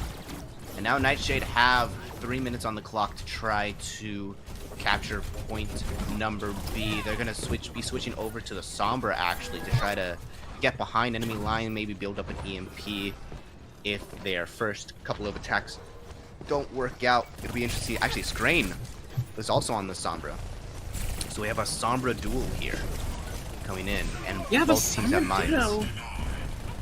That was really cool there. Limphon takes down Chihuahua. It actually gets taken down by the mine, but that wasn't actually the person who was doing a lot of the damage. It was actually on Diablo, who dealt most of the damage, got the Diva to turn around for Chihuahua to deliver that final blow, and for the final blow to come through from the Zen. And there's again 2EZ Ethereal pushing through, ult rotating incredibly. They won that only with the Pulse Bomb and a rally. Yeah, very nice, and no rally available on the enemy side means, you know, very comfortable right now. The Polo's just looking for, you know, opportunity to build up an EMP, staying out of the Diva's kind of line of fire. Okay, oh, post bomb? Oh no, actually gets taken down. One of the rare instances that he loses the Tracer Duel to Faith. Or to on Diablo, I mean. Absolutely, Dapolo takes down the Wrecking Ball, and this is where 2CP is just in its most difficult. Diva bombs flying left, right, and center. Binds is gonna actually find 2. This could be the nail in the coffin for Nightshade, as some late staggers as well. Nightshade, they have about 2 more pushes. Yeah, 2 more pushes, but you're going up against the Transcendence. So even if you build up the EMP right now, I mean, Chihuahua had to use the Transcendence in that last fight to try to help out his teammates, but now they're not going to have it in time for this EMP coming from Screen. That could be crucial. The EMP is just a powerful ultimate. Definitely would have saved it for then, but to use it in a losing team fight is, you know, harsh, very, very harsh. Absolutely, Screen almost to the EMP. You have 4 ults now. You have 3 ults now. Never mind, the pulse bomb is gone, and Antiablo is also dead. So that is definitely going to be very rough for the members of Night of 2EZ Ethereal. The EMP comes out immediately, Transcendence from 2EZ Ethereal, and they're holding strong. Lemon Squeezy goes Screen down. has an EMP. You don't have that point contest. Screen does have the EMP, but will they even need to use it at this point? Chihuahua Falls really going to follow, and JC's UPs is wreaking havoc, and they still have the EMP. Yeah, they don't even need it at this point. At this point, it's just going to be Nightshade, you know, trying to funnel themselves in, trying to, you know, contest points, and then the EMP is just going to ruin their day. If Nightshade gets this, it's either going to be a whiff from Screen or just some hero plays coming out from either, you know, from either Faith or, you know, somebody, or Chihuahua trying to put the team on their back once again like they've done in the past, but 2 members caught. Faith goes down immediately. Absolutely, Faith goes down. Lemon Squeezy going to get taken down very, very low. Already, Antiablo has his pulse. I'm gonna throw it in. Want to take down Milky Way, and it's just a day at the shooting range for Antiablo, just having free reign of the place. Transcendence comes up from Chihuahua, but it's just too little, too late. It is a drop in the bucket, and 2EZ tie us up at 2-2. And it is now match point for both these teams. We are going to our map 5. 2EZ, Lemon Squeezy, unfortunately. I mean, if Lemon Squeezy was on 2EZ, that would have been a good line to say to try to look cool and everything, but I mean, 2EZ captures or gets that last round or map number 4. They will secure it, and we are going to be moving to a map number 5. It is the last map for one of these teams today, that's for sure. So gotta have some nerves coming in from both sides. We do have a little Tracer comparison. Faith versus Antiablo on the Tracer stat roll. Bring it up. Antiablo, I mean, I've been saying all series that Faith has been a phenomenal kind of Tracer player in this match, but Antiablo, you know, making some moves on this Tracer in that last map. Yeah, I mean, any stat that you can really compare besides a little bit of deaths, Antiablo has over Faith. More damage per 10, more limbs, more final blows, and just to top it off, 1% more weapon accuracy, just to really assert dominance there, as Faith just incredibly well on this Tracer, but Antiablo showing them up, it seems, in every single metric.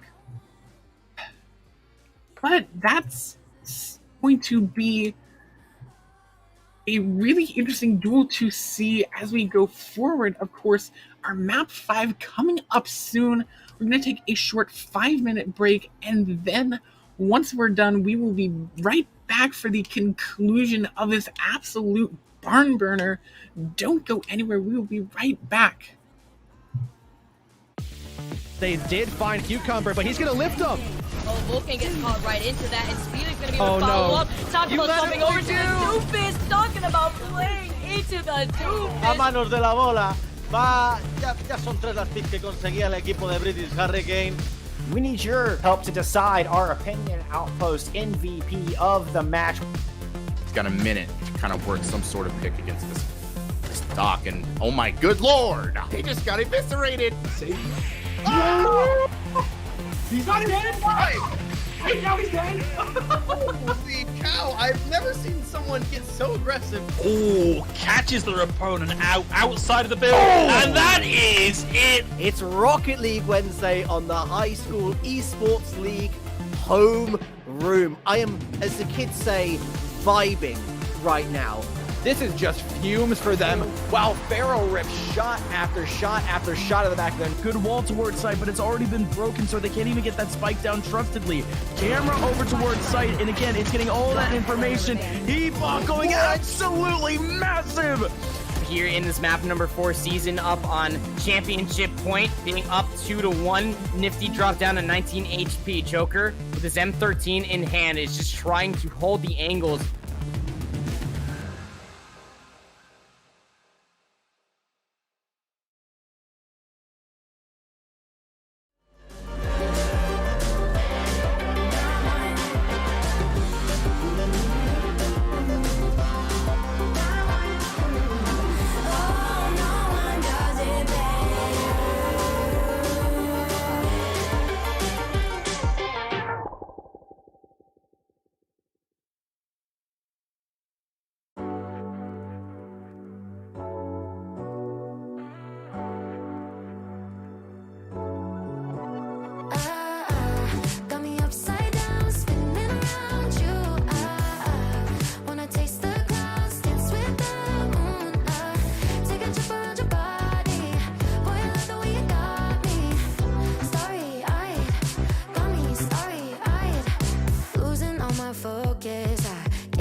What to do to blow my mind? You're from another planet. I've never felt like this. I don't know how I ever survived without it. I'm starry-eyed. Got me upside down, spinning around you. Wanna taste the clouds, dance with the moon. Take a trip around your body. Boy, I love the way you got me. Starry-eyed, got me starry-eyed. This bed is out of space, just keep painting constant. Healing that was coming up from them. And then the Ana goes down after that, and it was just quick cleanup. Resignations and Witty Wave really clutching out in the DPS department for SM, and they've got first capture crossing 15%. Ultimate's coming up online already. You're going to have Deadeye, and look, we've got Grab Dragons available for that test. Oh, and they're going to waste no time in committing it. The Graviton comes out. It was there, but it's not going to get any. So excited. Thank you so much, Sibjorn. Living up to the, oh, beautiful strats from Roar Esports. They're going to go ahead and teleport directly onto the point. So they will be meeting them tantamount. Nothing to try and eat it with, nothing to stave it off, no support ultimates. They've got a shatter. It might just have to be put in to keep the Bastion ult, but they don't care about this Bastion ult. They've got a Batiste! Oh man, this is just nutty right now. This is not something that you want to push in on, but it's going to be the bomb and the charges to Mansion picks up 3. All of the 3 that you want, the Reinhardt, both of the supports, and this is the fight done already. Frost Dragon comes. It does pull out the Transcendence, but the anti-nade gets. And here comes back on the doomfist, not hacked up by the EMP critically. Starjummer has the Deadeye, no hack this time around. Starjummer gonna clean up the fight, get 3, get the electric cowboy for dancing effect. This might be the best map for that in all of Overwatch as we see the whole shot and the headshot. With the silk thread shot going on.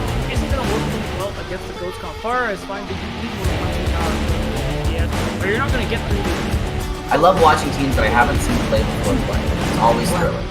Round 1. It really is. It's wild cards. You know, it's something you don't get to see at the higher levels. You know, everybody's at least been seen usually at lower level matches. So this is always a fun experience. Oh, and I couldn't figure out what was happening. But we are back, ladies and gentlemen. Welcome back to map number 5 of what is sure to be the last map for one of these teams going home. We are in the lower bracket, so unfortunately we will have to say goodbye to one of these teams. They both put on some pretty good performances today, but we will be going on to our last I'm sorry, what am I doing? What am I saying? 2C or no? Control map. There we go. That's what it's called.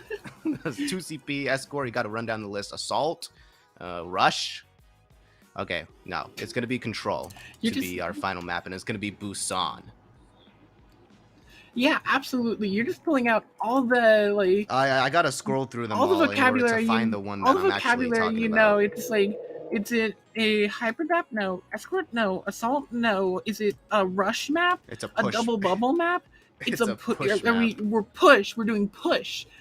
Is it a death match? Are we just finishing this off with death match? What are we doing here? But Busan is a very interesting map. Some very different strategies can come out here. You can see the rush composition, the dive composition, the double bubble. You can see a bit of. We saw a lot of our teams doing that before, so I'm interested to see what they run. Yeah, I mean, Nightshade has been, pulling out the Wrecking Ball compositions for the entire match. I don't really expect them to change really that much, unless maybe they want to change something for... Nah, I mean, they've been on Wrecking Ball this entire time. There's just no way that they're gonna play anything else. While on the other hand, Too Easy has shown a lot more willingness to play other things besides the Wrecking Ball. They've obviously played the double bubble for the last 3 maps, as well as played Rush on Lijiang. Didn't really work out for them that well. So I expect them to show a little more variety in terms. Maybe we'll see some Rush coming out or some double bubble coming out on, like, Mecha Base or downtown, but not on Shrine. I mean, on Shrine, I feel like it's a pretty even Wrecking Ball sort of mirror matchup we have going on there. But we will be starting off on Mecha Base. Yeah, absolutely. Mecha Base is definitely it's the kind of map that you see Rush come through most often, I'd say. So we'll have to see if Nightshade or Too Easy feel like running the Rush composition. It looks like Nightshade will run a bit of a variant on it. Of course, these teams can swap up until that attack phase starts. If they come out with this, I'll eat my shoe right now. There's no way Willie's is going to come out on the Reinhardt. Actually, Too Easy might come out with this Sigma, however. I can see that as a possibility. Yeah, Willie switches. But yeah, Sigma Wrecking Ball coming out for Too Easy. Interesting that they're gonna be playing more for poke rather than just like pure dive. Yeah, we'll have to see if the dive can come through. Antiablo just finds that pick on Chihuahua. Just early putting the pressure on, and Too Easy, that's just going to put a hole into their hopes of contesting this point, as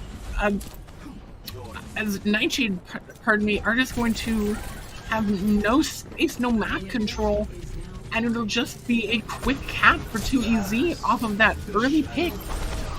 It's really going to be important for Nightshade to try to lower the distance, and they do actually manage to catch out on Diablo, so that's a lot of pressure down in terms of long range damage. So now you have the opportunity to get in closer to try to contest where Bind really isn't going to be getting that much value in sort of these close range distances.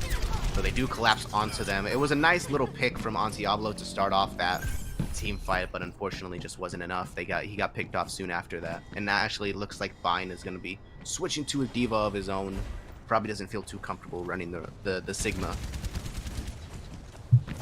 Yeah, absolutely. Now, going into this next team fight, I'm really looking for that Faith is going to be on the side. They're trying to find these early picks as the pulse bomb gets the stick, gets 2. Look at that. That is exactly what you want. Gets the DMAC, going to get 3 already, going to end up with that triple kill, absolutely winning Nightshade this entire team fight. If you're Too Easy, you're just happy that it was a team fight that lasted like 2 seconds. So now you have an opportunity to go in once again, build up Bind's ultimates, but unfortunately Nightshade still has a number of their own. They've got the mines available and both support ultimates, so they can survive pretty much anything that Too Easy able to throw at them. Unfortunately, Polo didn't get the memo and decides to just kind of throw his life away. Oh my gosh, Willies gets 2 picks with the Diva Bomb. These players on Nightshade have been absolutely explosive this map so far. the minefield going to come in as well. Shrain finds a pick onto Milky Way. This could be the start of a push for 2EZ, especially finding all those picks onto the members of Nightshade. You lose your Brig, who has the rally. Here comes a Tactical Visor. Let's find the damage that it wants to find. Lemon Squeezy goes down. Lemon Squeezy finding all the damage that one could want from a Wrecking Ball. D-Mac comes in. DePolo finds that first hit. The Ashe has pressure on them. DePolo finds another, and eventually it looks like they're gonna get taken out by the baby Diva post-mortem, but is there gonna be even anyone going to be able to touch? At this point, it is 3% to 1. Someone just barely able to touch in time, but there's the stick. There's the Brig is just gone. Benji's just gone. Is there anything 2EZ Eternal Ethereal are able to do? They're gonna throw the Bob onto point, but the Bob is gonna get discorded. Defense Matrix and everything under the sun is gonna get used. Chihuahua goes down, but so does Linfon. Milky Way falls. That's both supports for Nightshade. 2EZ. If they have enough people on the point, they could actually get some contesting in here. The Diva Bomb comes through. You need to have people on this point for 2EZ. If they're going to capture this, they're going to do it by the skin of their teeth. Lemon Squeezy goes down. Willies goes down. And 2EZ might just be able to barely take this up. DePolo uses... Oh, no! They walked off the point. They walked off the point. K-Wing, they walked off the point. No. K-Wing, they walked off the point. Caster Curse? Caster Curse? Is that a Caster Curse moment? I think she's dying. I think she's dying, guys. That was unfortunate, but I think, honestly, Nightshade played that sort of Wrecking Ball composition in that round perfectly. You know, even if you lose a member like DePolo, like Chihuahua, you know, another one of your team members, if they make, you know, a good play, will be able to cap it off. Whether it's Willy with a, you know, a Diva Bomb, or it's Faith with a Pulse Bomb, just continually getting Benji. That's just got to be irritating for Benji. And now we see a little bit of a switch here. Both teams are actually going to be opting for the Sigma when we go onto Shrine here. So it didn't work out for Vine last round, but when both teams are playing sort of this more poke style with the Sigma as opposed to the Diva, then we'll see how it works out. But Faith actually goes down to start things off. Yeah, when you lose Faith, you lose so much of that damage, and now 2EZ are just free to almost get the first pick, get the capture as well, and start to take up the point, as by the time Faith is back, you have this position, you have the aggression that you've taken. Yeah, for sure, but they will be able to capture that point off of the back of Faith's pick, and now Faith once again just trying to contest while the rest of their team tries to wrap around and engage on this little, you know, this little close corners target here. Vine goes down. That's a great first pick in order to try to, you know, get onto this back line. Willies is absolutely rolling through, getting a triple kill onto the members of 2EZ, and a quick recap for Nightshade: 38 seconds, 38%. And it's just going to be, it's just going to be Jay Caesar just trying to stall out for a little bit more, going to get a little bit more percent on the point. Alright, now Chihuahua has this Transcendence. They've been putting in the work on damage, so they'll be rewarded with a good ultimate in response. They'll be able to... Oh, they might have to use it early if Milky Way is going down. And look at this, they've actually kind of wrapped around, and once again wrapped around to put pressure on the backline. I mean, you see from the stat card just how much, you know, values Chihuahua has been getting on this Zenyatta, and not just this map, just all series long. Yeah, absolutely, and that was just a team wipe. Now look at these ults here. It's a lot of Ultimates galore for sure, and the way that Nightshade is playing very aggressively, it's gonna be a wonder how they use it. Probably mines to engage, mines and Levitic Buck. Everything in the kitchen sink once again being thrown into this team fight.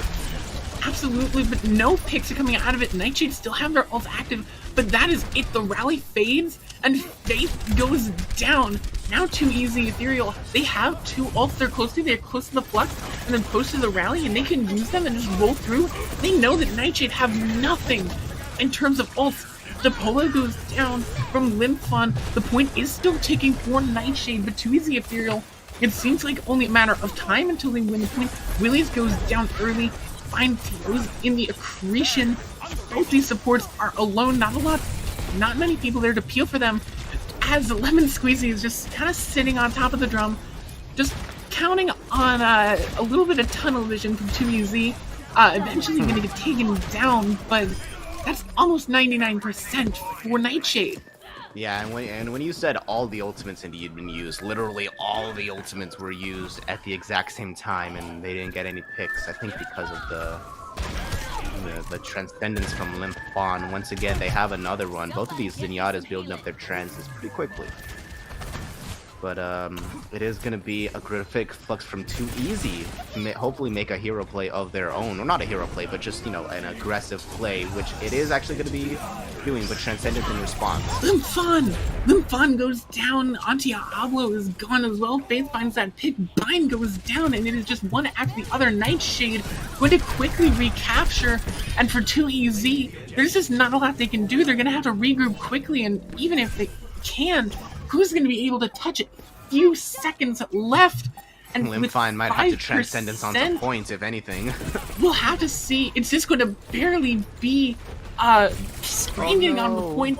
But Limfon gets taken down. That's something you cannot have. You cannot have your Zen with Transcendence die on the point. Faith goes down. That's good for 2EZ. The tactical visor pop. Ash just trying to avoid their Antiabo. Going to go down to that to the tactical visor. The Devo dives in, and now the overtime wick stays burning. 2EZ finding the picks they need, and the entire narrative has been flipped now as Faith going to go down, and the point flips over to 2EZ, and now it's Nightshade who are in the hot seat. Banshee getting 2 kills on the Lucio pick, as it was sort of a panic pick to try to get back to point, but you know what, they got the value out of it. And now Nightshade is going to be coming in with plenty of ultimates of their own. This is potentially the final fight for 2EZ. They have to hold on here. I thought the C9. I wasn't going to say anything. There's the pick. Faith gets the pick onto Limfon. Both these supports are gone. 2EZ. They're falling apart. And just barely 99 to 99 now, but 2EZ, it's a team kill, and there's just nothing left. Benji will try, but they won't be able to get there. And Nightshade going to go through toil and trouble, but going to come out the winners. Yeah, I can't think of anybody else besides Faith who would be appropriate enough to get this final play of the game. I mean, they've been putting in the work all series on this Tracer role. I've said it time and time again. If I were to give an MVP, it would probably be to either to Faith, for sure, I think. They were a big reason of why this team and their Wrecking Ball composition worked so well. 2EZ, they gave them a run for their money, but, sort of the first rule in storytelling that they tell is, things kind of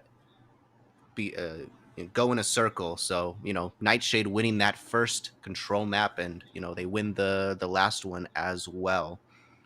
We do have a little bit of a stack card just to show you the difference in the Wrecking Balls. Lemon Squeezy coming in, obviously, to play the Wrecking Ball after Scott was playing it for the first 2 maps. And you know what they showed?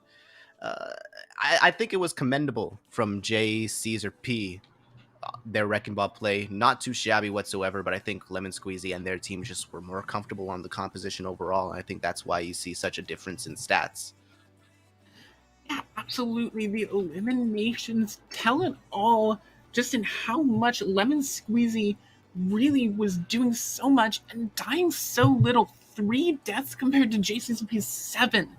That is absolutely a massive difference there in deaths and in just in general on the damage, the eliminations, all of them in the favor of Lemon Squeezy. And that is it for this game. An incredible barn burner.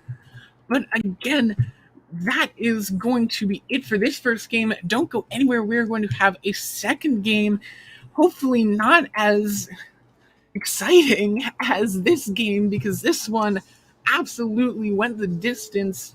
And we're going to be back very soon after this short break with our next game. We're going to be going to a completely different division and seeing another playoff game. We'll see you then. They did find Cucumber, but he's going to lift him. Oh, Vulcan gets caught right into that, and Speed is going to be Oh, able to follow no. up. Talk You about let coming him over to the do. Doofus, talking about playing into the Doofus. A manos de la bola. Ya son 3 las picks que conseguía el equipo de British Hurricane. We need your help to decide our opinion outpost MVP of the match. He's got a minute to kind of work some sort of pick against this Doc, and oh my good lord, they just got eviscerated. See? Oh! He's not dead! Wait, now he's dead! Holy cow, I've never seen someone get so aggressive. Oh, catches their opponent outside of the build, and that is it! It's Rocket League Wednesday on the High School Esports League home room. I am, as the kids say, vibing right now. This is just fumes for them, while Pharaoh rips shot after shot after shot of the back of them. Good wall towards site, but it's already been broken, so they can't even get that spike down trustedly. Camera over towards site, and again, it's getting all that information. Ebot going absolutely massive! Here in this map number 4 season, up on championship point, being up 2-1. Nifty dropped down to 19 HP. Joker with his M13 in hand is just trying to hold the angles.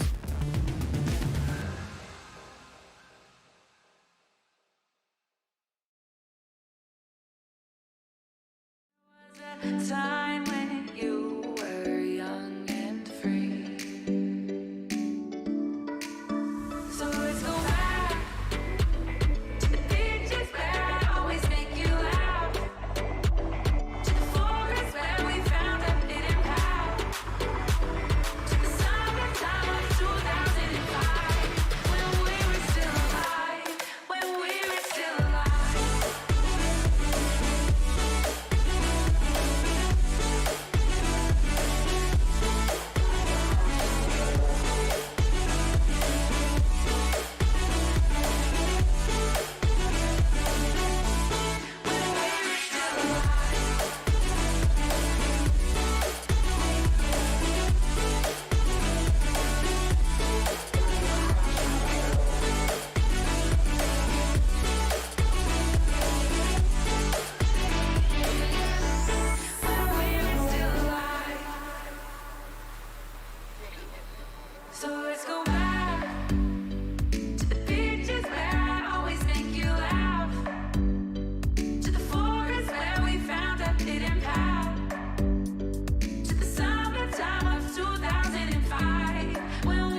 healing that was coming out from them.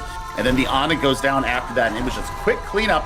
Resignations and Witty Wave really clutching out in the DPS department for SM, and they've got first capture crossing 15%. Ultimate's coming up online already. You're going to have Deadeye, and look, we've got Grab Dragons available for that test.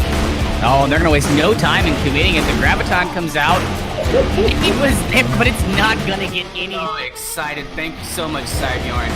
Living up to the... Oh, beautiful strats from Warrior Esports. They're going to go ahead and teleport directly onto the point.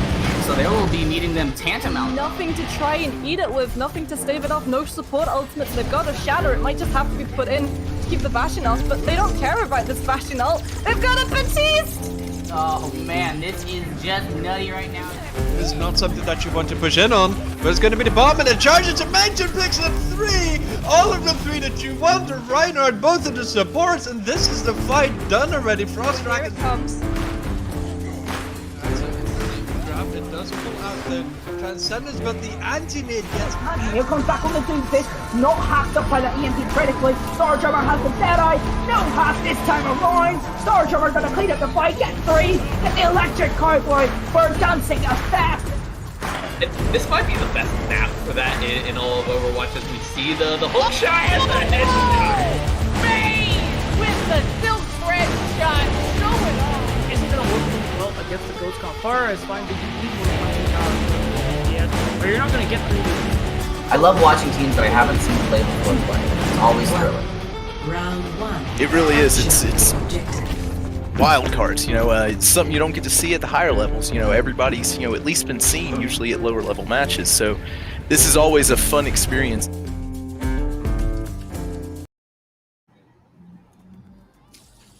Hello and welcome back to GitGud EU.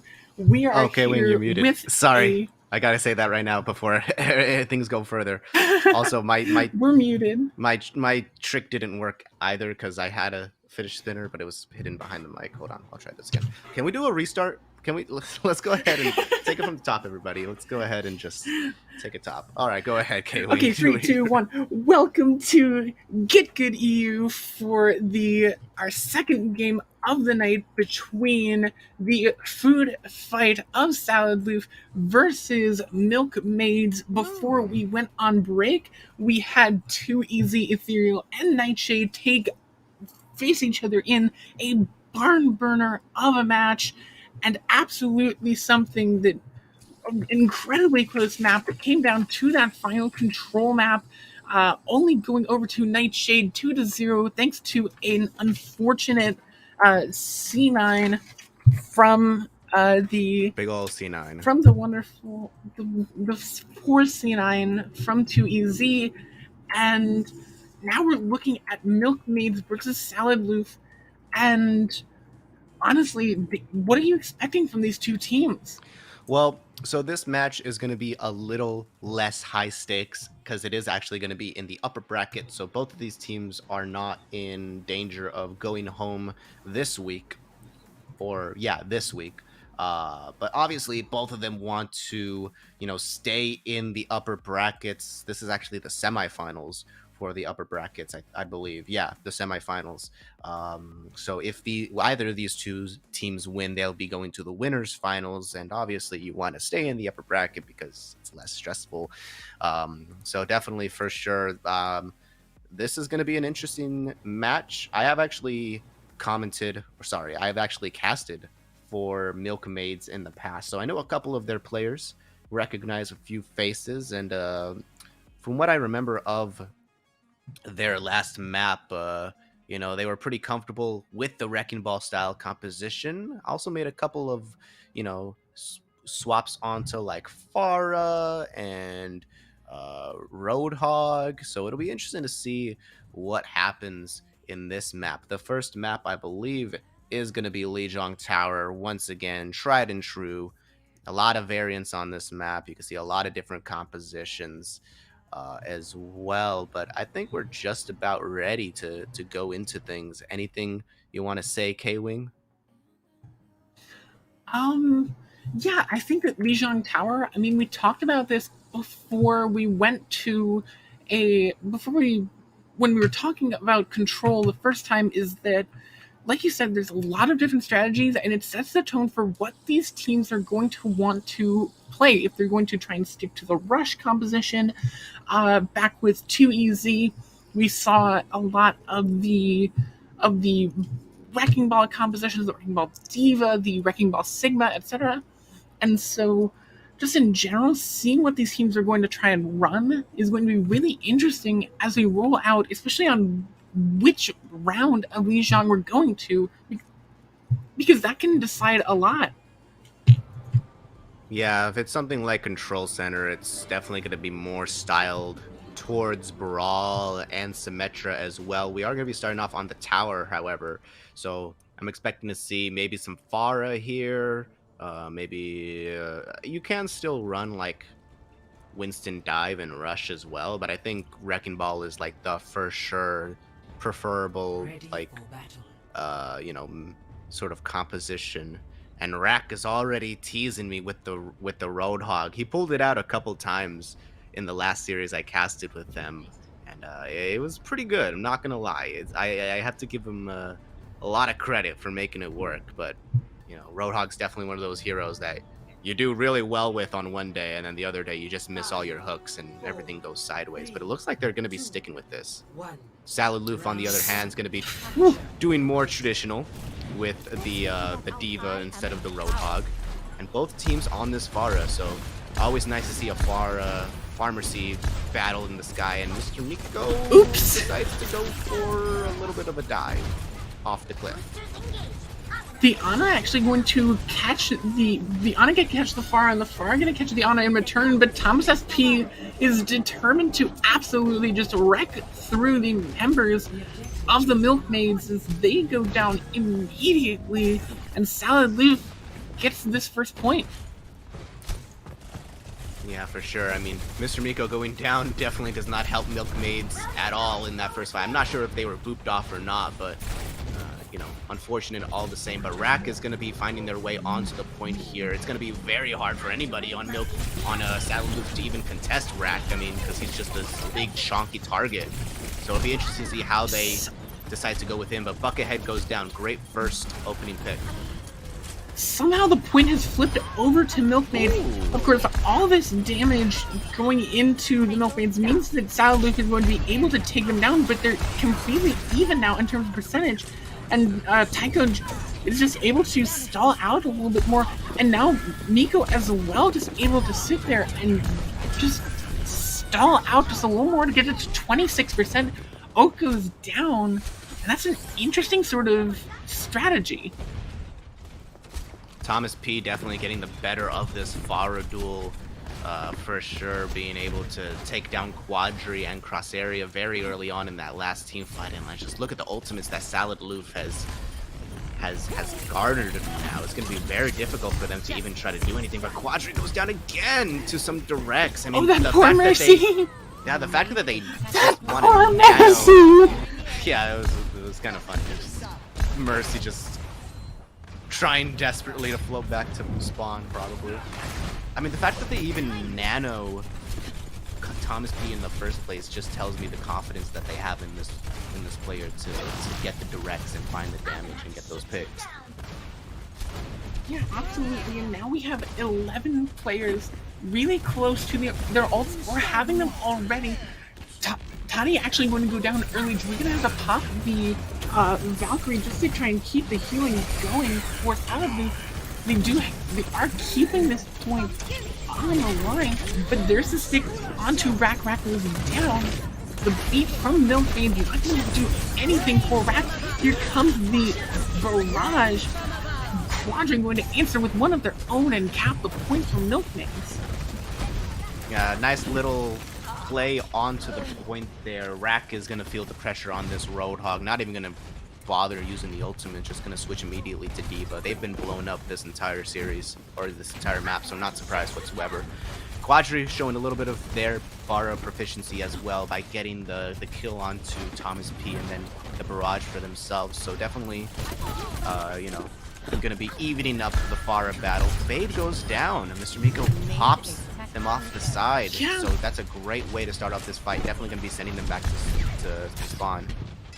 Oh, Yeah, they're making my job easy. These fights are getting over before they're even begun. There's nothing to play by play. Yeah, there's nothing to say except, oh, this person died. Okay, go again. Crossing over the bridge now, definitely very precarious. We are talking about Thomas dropping it on the quadra, just landing the direct, taking out the Pharmacy on their lonesome. Tony gonna go down, but it might just be small potatoes compared to everything that Thomas is doing already. Joy going to go down, disconnected from their Pharah, and Buckethead comes in like a shark, looking hungry for blood, but still Milkmaids have the point, going over to 97-98%. The overtime comes up, Spade and Ty both going to go down, and Milkmaids are pushing in. Not a lot of players left for Salud. Even now, for both these teams, the resurrection comes in still even. Both Mercenaries get the resurrection. The beat from Tycho comes out, and that is absolutely what you want. You're able to survive so much, but Thomas B takes the pick onto the Lucio, but goes down as well. Quadri uses the barrage, gets 2 kills, and that might just be the wrap for Salad Luke, as Milkmaid is trying to get this Tracer out of their life, and they will take this first round 100-87. I saw an interesting Pharah duel there on that first round, as you can see from the damage. Quadri was not slacking on the Pharah kills whatsoever. I think Thomas was getting in more directs, getting in more first kills for sure, but when Quadri had the chance to come in with that barrage, definitely on point. On points both figuratively and literally, because he was using them on point and they were on point. I'll stop now. It's interesting to see that Rack still might be going towards this Roadhog, considering how much it just got destroyed that first round. But you know what? I'll reserve judgment. Never mind. They're gonna switch. Tom is actually gonna go on the Symmetra. Not the Symmetra. The Echo this time. Yeah, the Echo's will help them, interesting choice. Kind of hunt down the Wrecking Ball more, get a bit more damage onto them, and then also maybe potentially deal with the Pharah as well. But normally I feel like Pharah is just kind of better at the moment. But we'll see what happens here. Yeah, absolutely. And there you go. Proven right, as Quadri just gets that kill immediately. Didn't get to take down the Mercy as well, and looking for more, has 2 picks, looking for the third, going to draw out that the recall for the Tracer, and just force the entirety of Salad Loose off the point. Okay, and I'm now sorry, Tom you says muted again for Discord. That's just wonderful. It's okay. It happens. Do you have like a button or something? Are you accidentally pressing it? Yeah, I think I'm just gonna remove that keymine from my Discord. We're not just throw away anymore. the keyboard. Just get rid of it. I wish I could. It's a laptop. If I throw away the keyboard, I break my laptop. I think it's worth it. But all right. Okay. Tani and Joy both going to go down. Milkmaid just absolutely. Milkmaid's just shutting it down. The beat comes in late into the fight, not enough to stay across Zyria. And there you go, the bomb comes in from Shaded Reaper, gonna find Quadri, and the remake kill from Shaded Reaper, putting in work, and that might actually be the turnaround here for Salad Lou.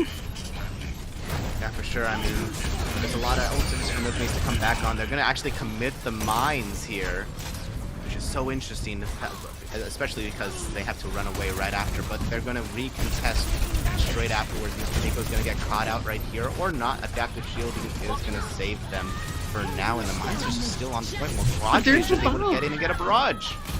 Oh, poor Quadri just gets completely taken down with this blast their own barrage. As now there's the mines on the field, gonna take down Mr. Nico, trying to spin to win. The resurrection comes in onto Shaded Reaper, and Salad Leaf holds on. Yeah, it's crazy. Even though both teams were getting so many picks in that fight, Salad Loof just barely holds on by the skin of their teeth due to just hero plays from Shade Reaper, both with the remake kill and the Diva Bomb as well. Mr. Nico goes down, and then you just can't contest now after the Milkmaids. you lose that wrecking ball, and you're just gonna have to wait to contest. I'm interested to see what Tycho is doing. They've been sitting on this left side, trying to just bait over Shaded Reaper on the side, trying to get maybe a boot kill or something, but just kind of been sitting on the side. Here comes a Diva Bomb thrown in, just absolutely going to detonate like a firework. The Diva Bomb, the Pulse Bomb gets the pick onto Tycho. Rat moves down as well. Thomas SP on the Cassidy, gonna take down Buckethead. And that's another run fight for Salud. Yeah, very solid indeed. Yeah, I didn't even notice Tycod being on this Lucio until you pointed them out to me. It kind of feels like they're the invisible sixth member. Any Kuroko basketball fans know maybe like the invisible sixth man. Maybe that's sort of the effect that Tycod's having on this team. Just peppering in damage. Hopefully they're going to build up a beat before then. But the Deadeye comes out from Thomas P. But all of their team is... Oh, okay, no. Actually, Quadri and Kaziri go down. Yeah, Thomas SP on his Cassidy has taken down both of those targets he's really supposed to be taking down. And there's Tycho as well, just absolutely whipping through the members of the Milkmaids and looking like they're about to equalize here. Just have to get rid of those stragglers. The Pharah goes up into the air, but not a wise decision against Thomas as Quadri finds the pick. The Valkyrie comes in. Will there be enough? The resurrection comes through onto Mr. Miko. Oath is low, has to blink away. Still has the recall, just trying to wait to use it, and Salud still getting these picks, just not getting them fast enough to negate the stall. Here comes the high move, just trying to zone off the point, get the Milkmaids off it just for this overtime went to burn down. The Baby Diva goes down, and eventually Salud equalize 1-1 on Lijiang. We're going to the third round. We're going to Night Market. Yeah, this is going to be really interesting to see what these teams decide to run on Night Market, whether they want to switch over to traditional Rush. Doesn't look like it. I think both of these teams really do want to stick onto this Wrecking Ball style. Tycod's going to find a lot of value on the Lucio there if they decide to stick onto it, which I'm sure they will. Lucio definitely going to be a lot more valuable when, you know, you're working with, you know, pits and ledges and things of that nature, while Oak might be coming out in some Metra. Maybe they're going to stick with it. Maybe not. Looks like they will be sticking with it. Or no, actually, no, sorry. Just a Tracer. Nope, Tracer swap for Oak.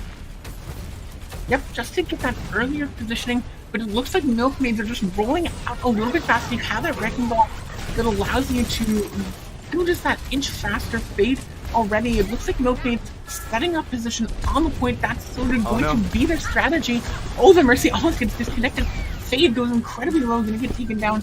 Tekko is going to be credited with the kill for it. But there's the opening capture as Oka tries to contest it. Gets immediately hit with a rocket, courtesy of Quadri. Quadri showing that he could hit some directs as well, all things considered. Okay, not any right now, but eventually they'll hit a connect. But for now, Milkmaids is sitting pretty right here until the pressure comes in from Saddle Leaf right now in the form of the Wrecking Ball. Good chunk down, that allows the Pharah to get in, and now Cross Area goes down. Crosshair and Quadri both going to go down. The Pulse Bomb going to whip. Now Milkmaids absolutely struggling. They don't have any ult. It would need to be a hero level play from the Milkmaids if they want to get anything, as Thomas SP is going to get all the kills that their hearts could desire. Eventually just going to have that point flip over to Salud.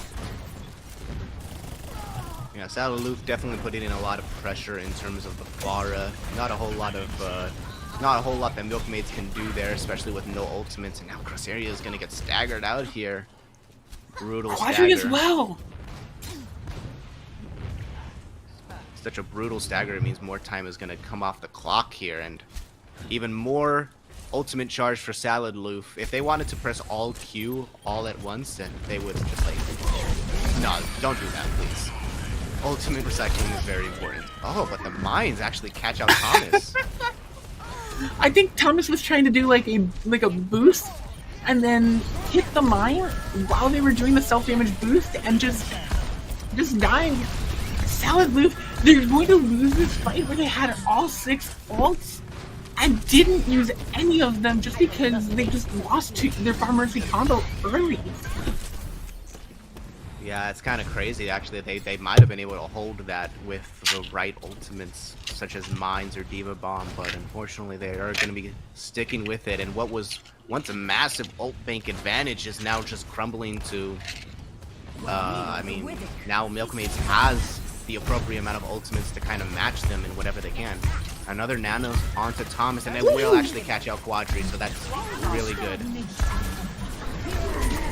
Absolutely, Rack goes down thanks to Oak's Pulse Bomb. Oak going to trade their lives for it, but here comes all the ults. Tycho uses the beat. That's a crucial ultimate because it's the only defensive one on the field. Once it's gone, it is gone, and Tycho and Mr. Miko want to find out how brutal it can be. Cross Zera going to nearly get taken down by their Mercy counterpart, but Thomas SP swoops in and takes it from Cross Zera. Enjoy. Quadri with the barrage needs to be able to find something. The barrages have been pretty good for most of this series, but Thomas just has their number so far on this particular map. I think both of these mines are going to be coming out very soon as well, but Thomas is the one that presses Q first.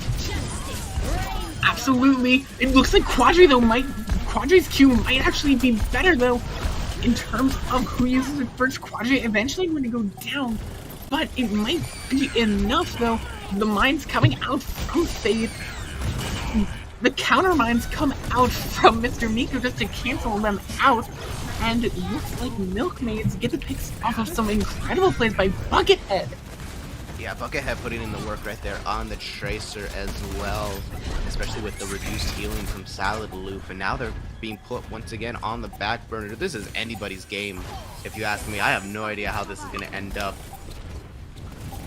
Buckethead has the opportunity here to make another hero play with the Pulse Bomb as well, since they've been rezzed. Salad Loop has those 2 support ults that could be the turnaround. Rack gets antied, the Pulse Bomb comes in from Oak and whiffs. The first down is Toddy. Toddy going down is absolutely critical because they don't use the nano. Cross Zera will fall soon after the Pulse Bomb comes out and also whiffs. It looks like Salad Loop might be getting the advantage here, but the Lucio goes off the side, not able to latch onto the wall before they go down. That could be the which you need for Salad Loop as the point starts to flip over. The contests coming in, but it might not be enough. The nano comes in onto Thomas P, and Thomas is going to absolutely try and go wild here. The Toddy goes down again. Rack absolutely finds him. Quadri falls, but I think the resurrection might be there, but Thomas SP is determined. Oh, the beat gets canceled. Thomas SP cancels the beat with that barrage. The area denying Thomas SP is absolutely just taking down the entirety of Milkmaids and Salad Loop off of a hero play from Thomas SP. It's gonna win the map. Yeah, whether it's hero plays on the Pharaoh or the Cassidy, Thomas P is definitely putting in the work. Milkmaids tries to go after Toddy this is the play. There on both of the Diva. The cancel of the beat, and then comes in and gets 2 more picks, like 3 more picks. Oh my gosh!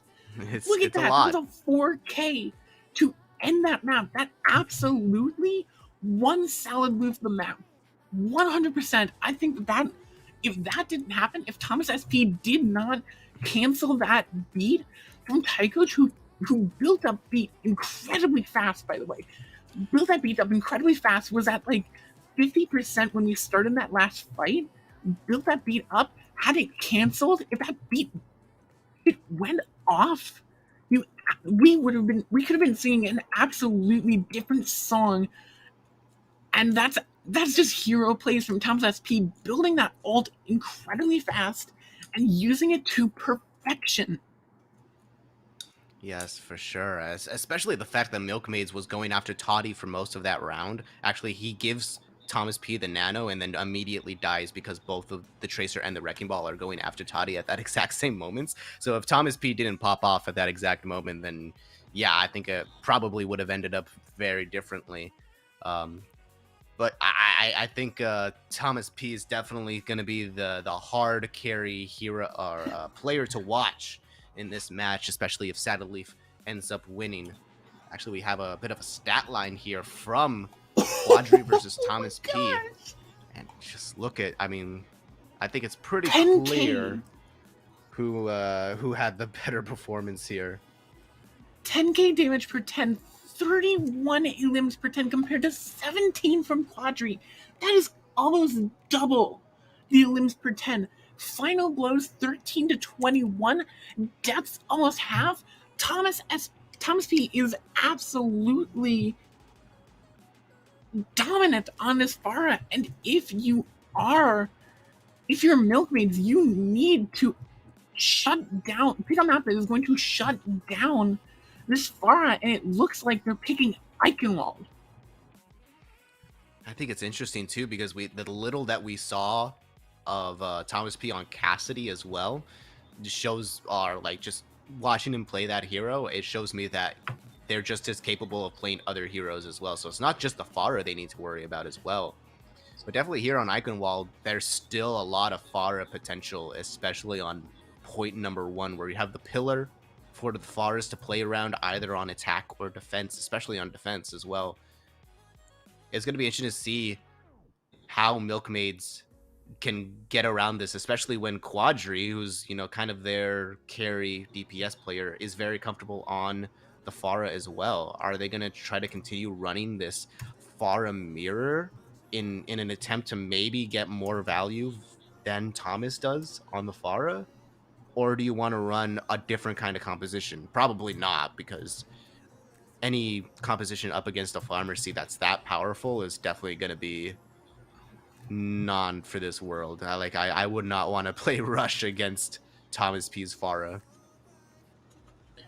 Yeah, absolutely. Thomas P's Pharah is going to be the question of the match for the members of the Milkmaids, because if you can shut it down, you have the chance. But if you can't shut it down, and if it just continues to run you over like it did on Lijiang, if Thomas P continues to put up numbers like that, this is going to be a quick map for Salad Loop.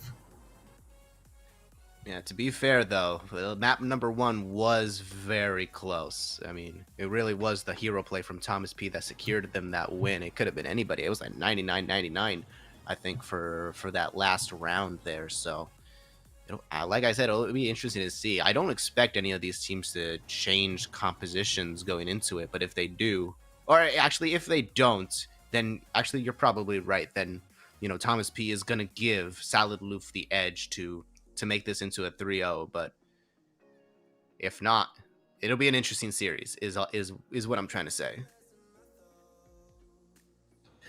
Absolutely. And now we're going into Eichenwald, and I'm really interested to see if Salad Loop is going to continue to pull out that Pharah Mercy combo, because it absolutely, for the Milkmaids, the Milkmaids are on the attack, so Salad Loop is going to be showing us their hand right now. They're not going to be able to change it as much as Milkmaids. The Milkmaids can change that. Listen, for context, I've seen they're not going to run the Pharah Bastion. The Milkmaids match that I casted was actually kind of crazy. There was some Bastion play involved. On attack? Not on. I don't know if this is gonna be happening on attack here. This might be a troll pick, but I kind of hope it is. But if it isn't, I'll be happy as well. But Saddle Loof, on the other hand, they're going to be sticking with Thomas P on the Pharah. Not too surprising. They're actually going to be playing Orisa Bunker. So no Wrecking Ball, but Orisa instead to hopefully set up Thomas P to do even more damage now that they have like a stable CC ability with pull from Orisa. And Quadri once again are going to be trying to match them on the Pharmacy of their own. Oh, okay. Oh no! How do you do that? How do you do that? Rack, How do you get off Rack? Roadhog. It's not working, dude. I'm sorry to say. I had a lot of confidence into you going into this, but you need to switch. You can't have that happen to you 2 seconds into a map. 42% for Thomas SP off the back of that kill onto the Roadhog, and this is going to be a bit of the disadvantage of the Wrecking Ball combos that Milkmaids are basically going to be able to just take so much space. Quadri gets a pick onto Oak, so now this Quadri cross Zarya Pharmacy combo is going to be able to rain a little bit more destruction, a bit more free now, but I'm concerned about that healing. You have comparatively Salad Move, Tani is running the Baptiste versus Typod's running the Lucio, and Lucio is a really tough sell when you're talking about this solo heals, especially when they're gone now, and it's just the Mercy, and now the Mercy's gone. Quadri's gonna get a pick onto Oak, but it will not be long for this world. Yeah, nice little hold from Salad Loop. They were definitely on the back burner for most of that. I'm surprised Milkmaids didn't pop more of their ultimates in response to Toddy's window that they kind of threw down in kind of a panic. But Oak coming back just at the right time, enough to put pressure on the backline of Milkmaids, making it so that they're now able to, they were able to come back, and now very even ultimate bank for both of these teams here. But Bongo available for Salad Loop is definitely going to be very helpful. Unless they can get a pick or two here. No, they're not. The ults are absolutely coming out for the members of the Milkmaids. Quadri are going to be the first to fall, though.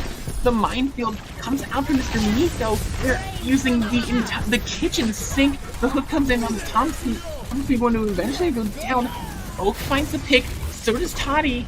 And it looks like Salad Booth might actually have the ability to stay alive unless Rack pops off like they have been, and it looks like off the back of Rack, they're gonna get the attack. Yeah, I expected Rack to die there. They popped the whole hog just to be able to get into the fight at all. Thankfully, a couple of key hooks manages to turn it around. Thomas P's gonna be looking for those hooks now that they're aware of just how deadly Rack is on this Roadhog. But it's going to be hard for them to find any value, especially when they have to try to somehow contest people on the high ground here. But Shade Reaper going down is not too bad of a first attempt. And look at Rack is going to be able to get the flank as well here. Oh Nobody my gosh. sees him. That was a tragedy in motion as Mr. Miko rolls through, and just you can't get the entirety of your clip onto your hook target there. Quadri uses the barrage, finds the pick onto Fade, and while Rack was, making mayhem in the backline, Quadri and the Milkmaid were able to get to position. Oak goes and finds that early pick, but still it might not be enough, and Salad and the Milkmaids are pushing through, but it looks like they're just going to have to pull back. Thomas actually switches over to the Ashe here. Very interesting. I guess they just want to make sure that Rack is continually taking damage as they, progress towards this card. And now the card is kind of held right here at the end of second point, so definitely a good time to pull out the long range hit scan. Rack recognizes this, and obviously they switch over to the D.Va because there's just no way that they can get any value any further out of this Roadhog. Yeah, I think Quadri might also switch to Soon too, because you pretty much have everyone on the enemy team trying to shut you down. You have the Cassidy, you have the Ashe, you have the D.Va, you have the Baptiste. They're staying with it, but this DPS line is going to get absolutely taken down. It's almost C9 where Quadri actually gets the pick onto Thomas SP. The beat comes in from Tycho. Interesting beat coming in early there. The bomb comes off, and there's the D-Mech and the pick out of Tycho. There's nowhere you can hide. There's nowhere you can hide. The Pharmacy. Cassidy really doing well there. And Rack goes down on this D.Va, and Salbooth just barely able to survive. I actually really like that play from Milkmaids there, having Mr. Miko just immediately go to contest points, making sure that everybody turns their heads towards him, and so Quadre is able to get in, but the Deadeye just shuts him down, and I mean, there's nothing you can really do there. You aren't even able to use the barrage, so now you're kind of forced to stick with this Pharah pick, even if maybe you're not too confident in seeing how it'll work out. But Toddy going down is a good first option there, but still going to be really difficult for Quadre to be able to do anything, especially against this Bongo. But never mind, just go high up to the sky and rain down from above. You're fine. Yeah, absolutely. The barrage is just going to come in, and that's just it there. Now the Orisa going to go down as well. Fade gone. And it's just the Mercy left. Joy going to go down soon after. And it will be point B for Milkmaids, but they don't have a lot of time. Yeah, for sure. Oh my god, they might even get staggered out here. Okay, Quadre does go down to the Thomas B headshot. Look at this, they're still committed to getting a couple of stagger kills, but they might just be staggered out themselves. Yeah, absolutely. As now the Milkmaids, they're just kind of have to wait. They're just gonna have to wait around this corner for the rest of their team. Oak has the high noon as Thomas SP actually goes down. The Amplification Matrix double support also used. The high noon popped up. Everyone just sitting behind that cart, waiting for that high noon to end, not going to find anything. The stun comes in from Oak, an incredible flashbang, incredibly well aimed, and that's just unfortunate. Cheated Reaper gets a pick on the rat. That's unfortunate. That's incredible. That is D-Max him with the bomb and kills the baby B, kills the pilot with a mech. How incredible. Yeah, for sure. Now Milkmaids once again on the back burner here. Tycod does have his beat in order to engage, maybe protect them from Bob or anything else that's going on here. But Quadre once again goes down. Thomas P has no qualms with ending their lives this quickly, ending their push this quickly as well. Yeah, absolutely. And now not a lot of ults on either side here. Early Bob comes out, the beat from Taikaj aggressively going forward.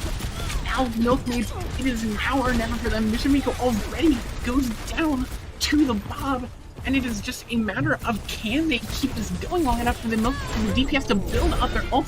The pulse bomb comes out, but the stun takes down Buckethead with their own ultimate. Oak uses the high noon, going to turn around the corner, just trying to find anyone. Is anyone going to be able to contest it? Looks like they will. The barrage finds Fade, but Miko goes down as well. Oak is finding Quadre, that's 2. The res comes in for Joy, but Oak is just ripping and tearing through the members of the Milkmaids. The bomb comes in, finds no one. Shaded Reaper finds the Mercy with the remake kill. That is critical.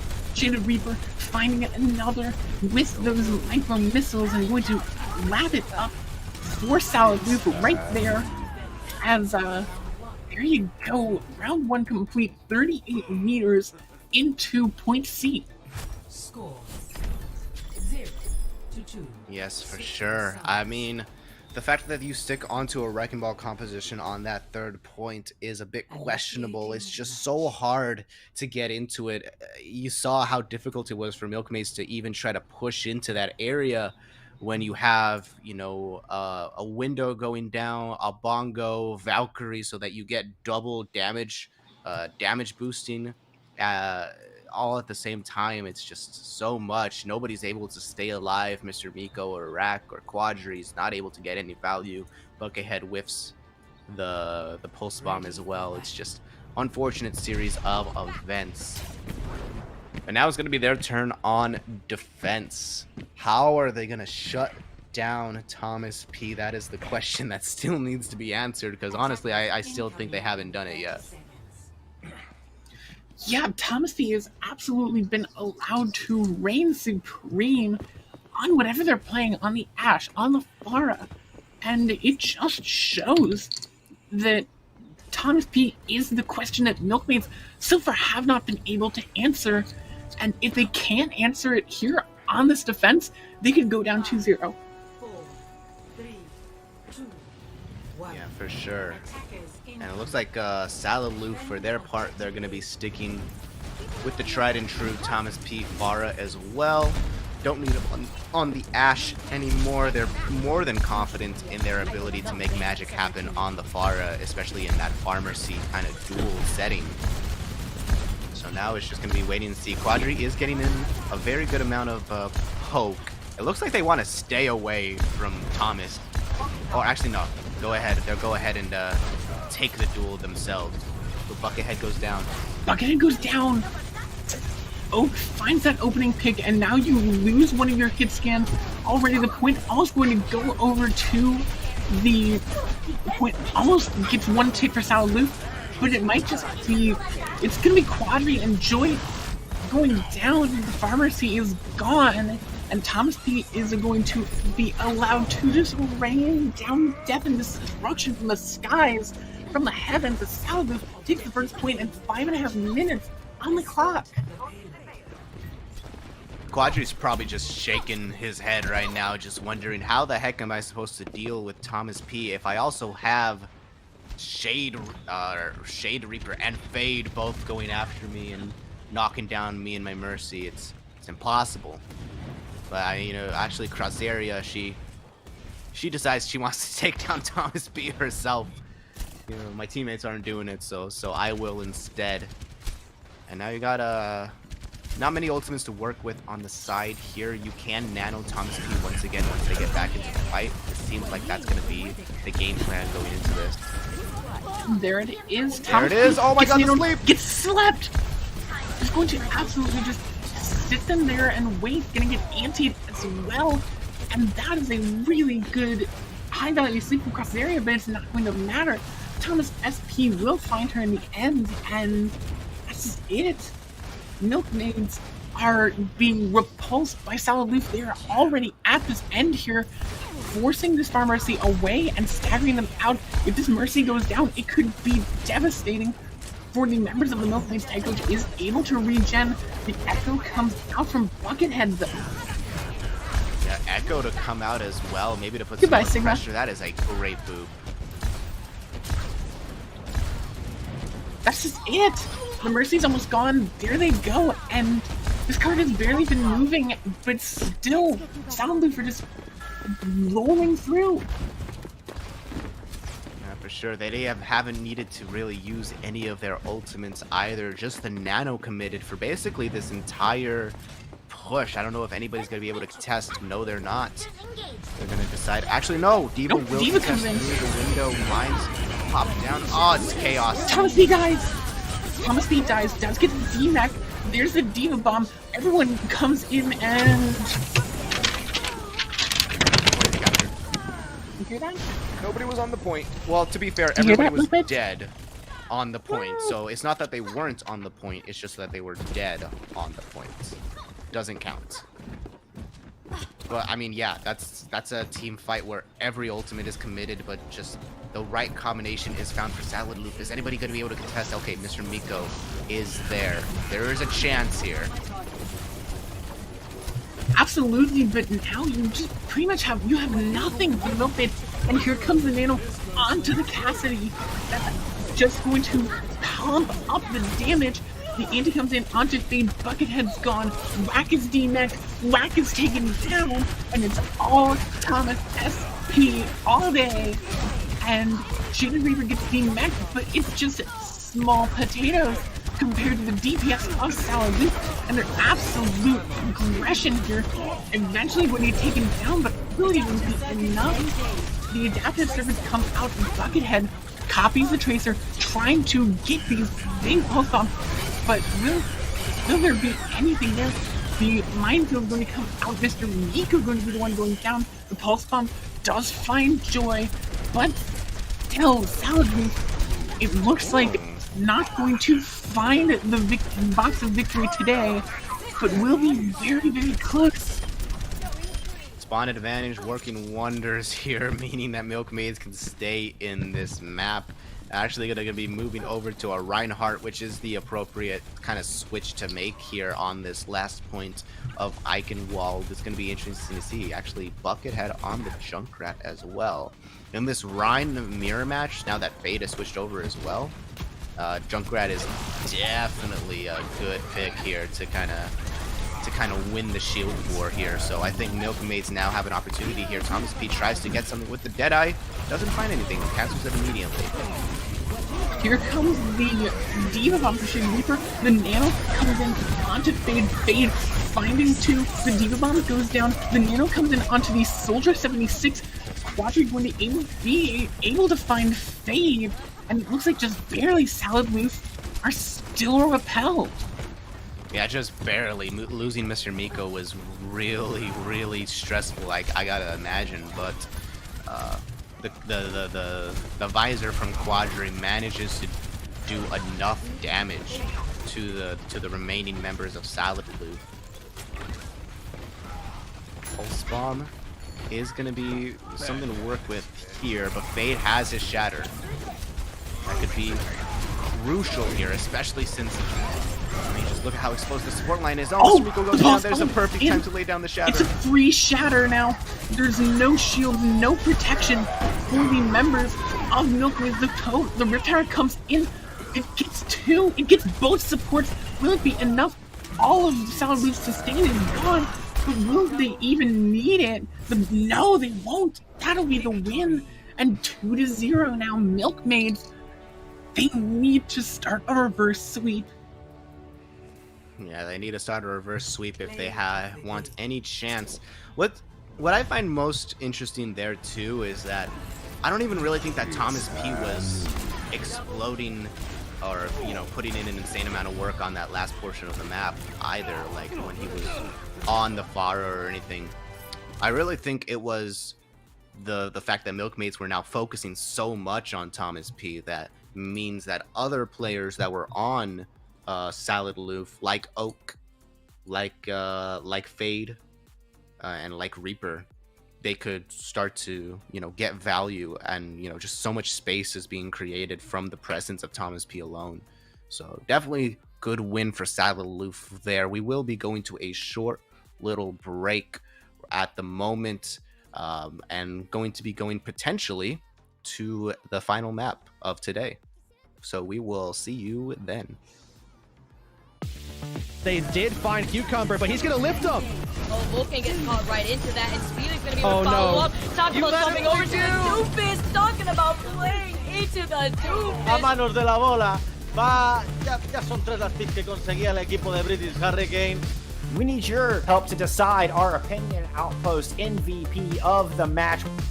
He's got a minute to kind of work some sort of pick against this Doc, and oh my good lord, he just got eviscerated. Oh! He's not dead! Wait, now he's dead! Holy cow, I've never seen someone get so aggressive. Oh, catches their opponent outside of the building, and that is it! It's Rocket League Wednesday on the High School Esports League home room. I am, as the kids say, vibing right now. This is just fumes for them, while Pharaoh rips shot after shot after shot of the back of them. Good wall towards site, but it's already been broken, so they can't even get that spike down trustedly. Camera over towards site, and again, it's getting all that information. Ebot going absolutely massive! Here in this map number 4 season, up on championship point, being up 2-1. Nifty dropped down to 19 HP. Joker with his M13 in hand is just trying to hold the angles.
love to watch the way you made me into a mess.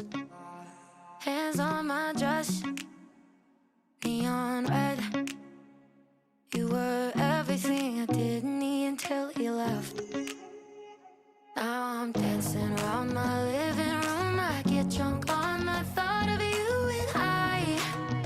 When you were mine, see your eyes in every stranger. I replay the way that we were till I'm high. No, it's not right. I miss you missing me like you used to, yeah, like you used to. I miss you kissing me like you used to, like only you do. You know the good things are never as good as the bad, and your love is better than anything I've ever had. Oh, I miss you missing me like you used to, yeah, like you used to. I know you're gone, and you probably just forgot me. Yeah, you're moving on, but I can't let go. 'Cause I'm still sleeping with the moments, lying with your ghost. Now I'm dancing around my living room. I get drunk on the thought of you and I. And you're not mine. But I miss you missing me like you used to, yeah, like you used to. I miss you kissing me like you used to, like only you do. You know the good things are never as good as the bad, and your love is better than anything I've ever had. Oh, I miss you Healing that was coming out from them. And then the Ana goes down after that, and it was just quick cleanup. Resignations and Witty Wave really clutching out in the DPS department for SM, and they've got first capture crossing 15%.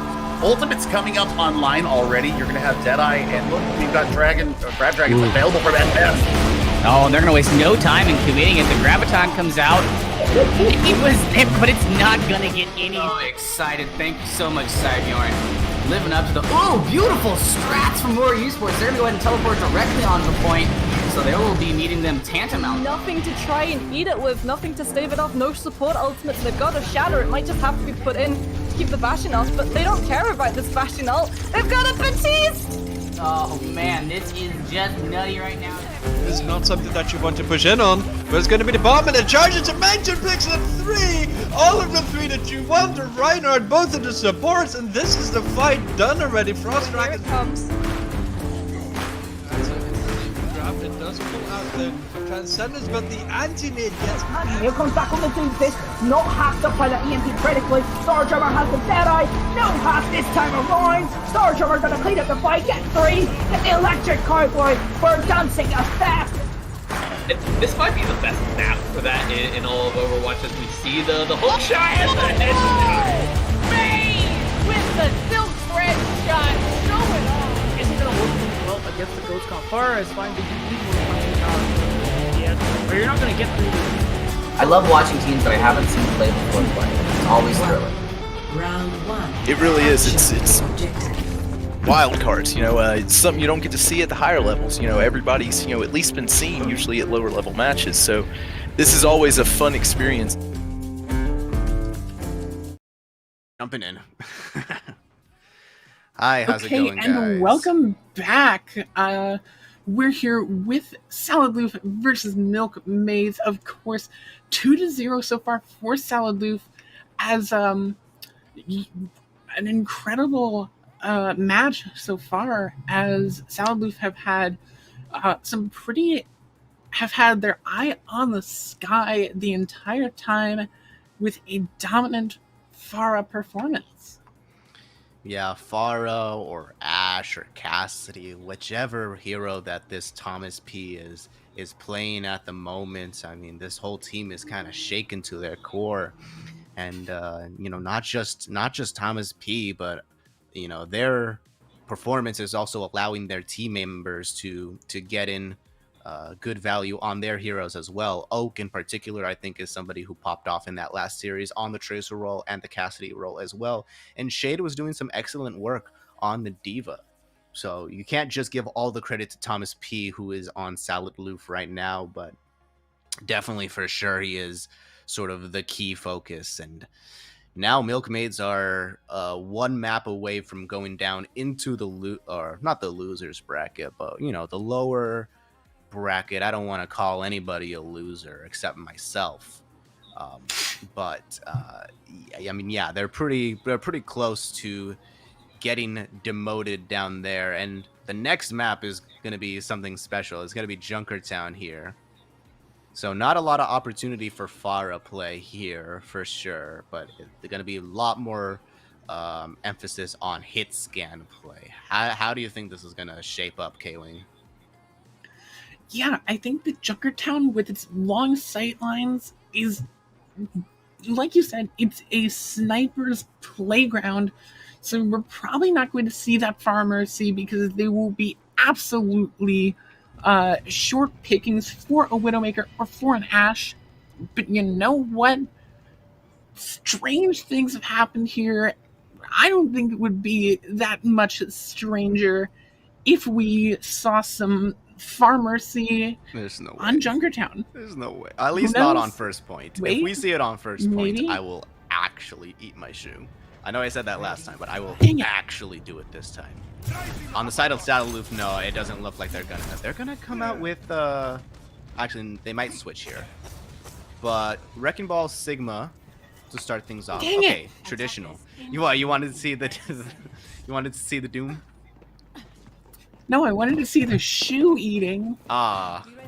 Well, I mean, I didn't say I was gonna eat my shoe if Doomfist came out.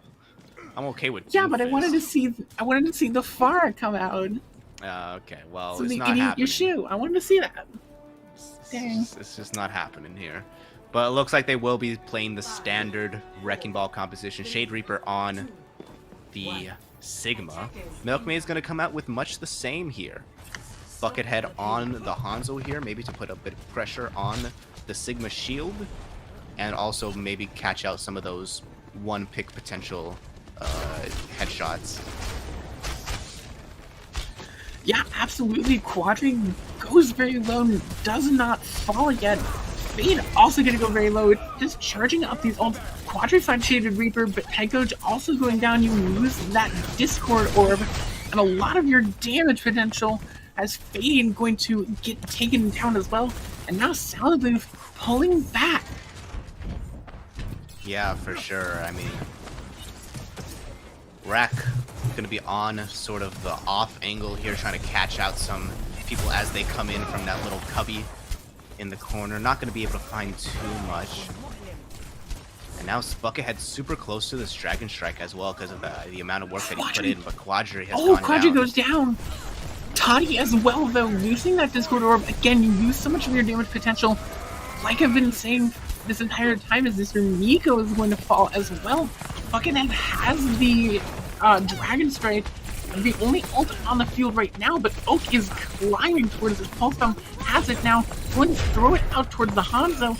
Not going to get the kill, eventually will finish off Buckethead, and now going to get onto the flank, going to absolutely just pump in the damage numbers onto the members of the Milkmaids. Already 50% to the ult. Use that Pulse Bomb not but 15 seconds ago. Yeah, 60%. I mean, that's just the power of Tracer, right? You get so many Pulse Bombs. It's just your job to hit them, make sure they land on target. And now Thomas P is going to be coming in with an EMP now, so an excellent position to be in if they don't get spotted out by Buckethead, who's once again back and has killed off Oak in sort of revenge sort of killing, I will say. But now Thomas P very comfortable with his EMP. Oh, Quadri gets caught out again. He just is getting bullied this map. Ooh, the hack on the... That was a good hack from Thomas P on the Wrecking Ball. And just absolutely going to be able to shut them down. The Sigma uses that E, and that's his fate. They can't really do a lot, and Milkmaids are just going to have to pull back. The EMP is still there, and there's the stagger. Yeah, they just keep staggering out, unfortunately. They're not able to... I mean, just the aggression coming in from Fade as well to go in and find these kills and kind of create distractions as well as just masterful. They're just not able to push past these two houses right here in fear of just getting caught out here. Quadri's kind of just up ahead, but they will commit the visor here. It's going to kill off the EMP Shade Reaper before they can use the Flux. It gets the EMP from Thomas B is absolutely massive, but the tactical visor might just be bigger. Rack goes down, so does Fade. Hanzo just barely going to stay alive there thanks to Crosszera. There's the Dragon Strike, not going to find any kills, but Thomas SP caught in this side room. Minefield on one side and the entirety of Milkmaids on the other. And actually going to go get taken down. Here comes the Minefield from Fade. Fade still just trying to stall out, using the adaptive shield.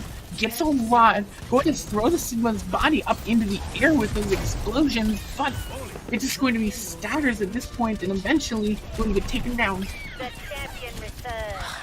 That EMP was really massive, but unfortunately just Shade Reaper going down right at the beginning there before they could even have... It was an EMP sort of grab flux combo that was attempted there, but the Discord Orb just poked down Shade Reaper before he could even get any value out of it. Now Milkmaids... Actually, no, sorry. Salad Leaf are held back to point number 2. Milkmaids is going to make an adjustment here. We will be seeing Farah here for the side of Milkmaids. High Cod's going to be on the brig as well, maybe to try to, you know, make sure that Tracer, Sombra, and Wrecking Ball don't get too much value off of their dives. Yeah, absolutely. There comes the Gravitic Flux from the rack. I think it either whiffed or was stunned out. No, I think it might have just been a whiff there, as Mr. Miko going to go down as well. The Tracer pumping in the damage. Going to get taken down by Quadri, switching on Farah. Rack going to get the hack. Thomas P getting the hack onto the Mercy. And now Fade is just going to run everyone over. Yeah, Fade's doing a lot of good work here, and the fact that they managed to win back that team fight too without committing any ultimates is just something that's kind of par for the course at this point in the match. I mean, it's just what Salad Loop has been doing all series. They feel very comfortable here, not even having to commit any ultimates. And now with this EMP, I mean, what are you going to do? EMP just to get the Pharmacy out of the sky. He does manage to catch it, but without any picks, wasn't really too much of value. But Tycon does go down before Rally gets online. Yeah, the break goes down, but you lose your Sombra and your EMP. There goes the Wrecking Ball as well. And now you have the Minefield. The Zen has to use the Transcendence just to keep his teammates alive. Quadri gets stunned out of the air. An impressive accretion from Shade Reaper. But there goes the Dragon Strike. The Gravitic Flux comes in. Quadri's gonna get taken down from the sky. And Salad Loop able to keep things alive. Yeah, Salad Loop, I mean, just the pure power of ultimates, obviously, committing the flux and the mines, as well as making sure that Milkmaids isn't able to get that much progress. Quadri is just having such a difficult time trying to get in here, despite the fact that there's no hit scans on the enemy team. I think that's just because of the power of what Salad Loop is pulling out of their ultimates. It's just immense amounts of value as well. Quadri, however, if there's anything that Quadri can do on the Farah, it is have a good barrage, and barrage is available to them, and Toddy going down is going to mean that even more space for Quadri to work in. Zen forces out the recall, but Oak will be victorious in the end. The Hanzo will find those Storm Arrows, but Shaded Reaper is on the point, taking the duels, going to get hit by the Gravitic Flux. There's the EMP, it hits Rack. Thomas SP able to keep it going, and Quadri is not going to be able to touch. And Salad Loop puts a stop to Milkmaids. 72 meters into point B, and now there is a win condition for Salad Loop. Just make it past 72 meters of point B, and you move on to winners finals. Yeah, there's a reason I said that Farah wasn't that popular of a pick here on Junkertown, and I think that last point really went to show why that is. What's interesting here is that Salad Loop all series long have been playing alongside Thomas P and just, you know, putting all their resources into them. But for this map, you know, Thomas P goes on to the Sombra, and it's kind of cool to see him in sort of a supporting role and enabling the rest of his team. This really allowing Shade Reaper and Oak to shine, and Fade as well, to shine on their respective heroes as well. So gotta respect a carry that is willing to go on to sort of the secondary role of the Sombra. Yeah, absolutely. And now Saladoof on a bit of a jokey comp. They're probably not gonna actually run. I mean, it's pirate ship. You can run pirate ship on. Are they gonna run the pirate? I mean, it's kind of okay. Ship? Well, actually, no, they're not. They're gonna switch. I was kind of down for it, but they don't want to end it in a cheesy way, I guess. Yeah, they're not down to do the cheese as we were. We were down for cheese, but already you can see Shaded Reaper. I was too, honestly. I was looking for some dairy goodness. Maybe some Just cheddar. to get some cheese. Got a bit to of get some mozzarella cheddar, in some there. some nice American cheese, some Swiss. I just love that. As Shad Reaper, already doing so much work in the Sigma, 50% to ult. That was a huge slam from the Wrecking Ball, 72%. Shad Reaper is just doing so much work on the Sigma, 83%, 86, 87. They're going crazy, 13% to ult, and it's only been a minute. Yeah, for sure. And I think it's mostly just the aggression coming in from Fade and Shade Reaper. This front line is making a name for themselves on this map, but unfortunately they will fall once they get into the little room right here where Quadra just goes to town, just going brr. Soldier goes brr. He do go burr. He do burr. indeed go burr. Thomas wasn't able to find any value of the Widowmaker there because he hadn't yet gained enough space to really put pressure on Quadri, and it's going to be interesting to see how they go about this right now. You see him kind of dancing around that little corner right there as they try to get like a quick little headshot. Nothing yet, but nope, they go down for Mr. Miko. Good awareness from Mr. Miko. Yeah, here comes the big buck from Shad Reaper.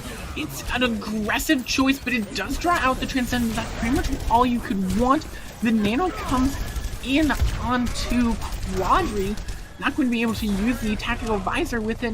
Tani gonna go down, but now 4 ults to 3.5 for Milkmaids. Yeah, definitely a lot of ults to work with here, and particularly you have Grav, Flux, and Dragon Strike combo. Not as good as the Zarya ult and Dragon Strike, but still just as deadly if used correctly. But it looks like you might not even need to be able to need that as you just commit with Visor here, and Fade goes down. Yeah, Quadri does use that ult, but so does Toddy. Tekoji goes down. Oak finds the pick with that pulse bomb. Rack will fall, and it's just it's all Saladoof. The rally comes out late in the fight from Joy, probably just trying to get some late stagger kills. But it looks like there's not really going to be any contest unless this ball can really come in quick, and they will not. And the Junkertown doors will open. Yeah, you might have wanted to use that rally for the next fight, but you will have a little bit of the armor going into next fight if you're quick enough, which is exactly what they're thinking here, actually.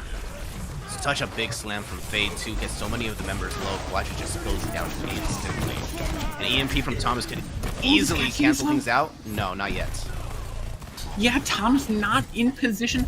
Thomas actually going to go down, but Tycoach follows as well. That Zen, you lose your Zen and you are not in a good position. Oh, able to recall and fade away. Barely able to survive, getting taken down by those Hyper Spheres from the Sigma. And now this card pushing closer and closer towards the end now. 63 meters and climbing. And here comes the Nano onto Quadra. Quadra going to try and use something.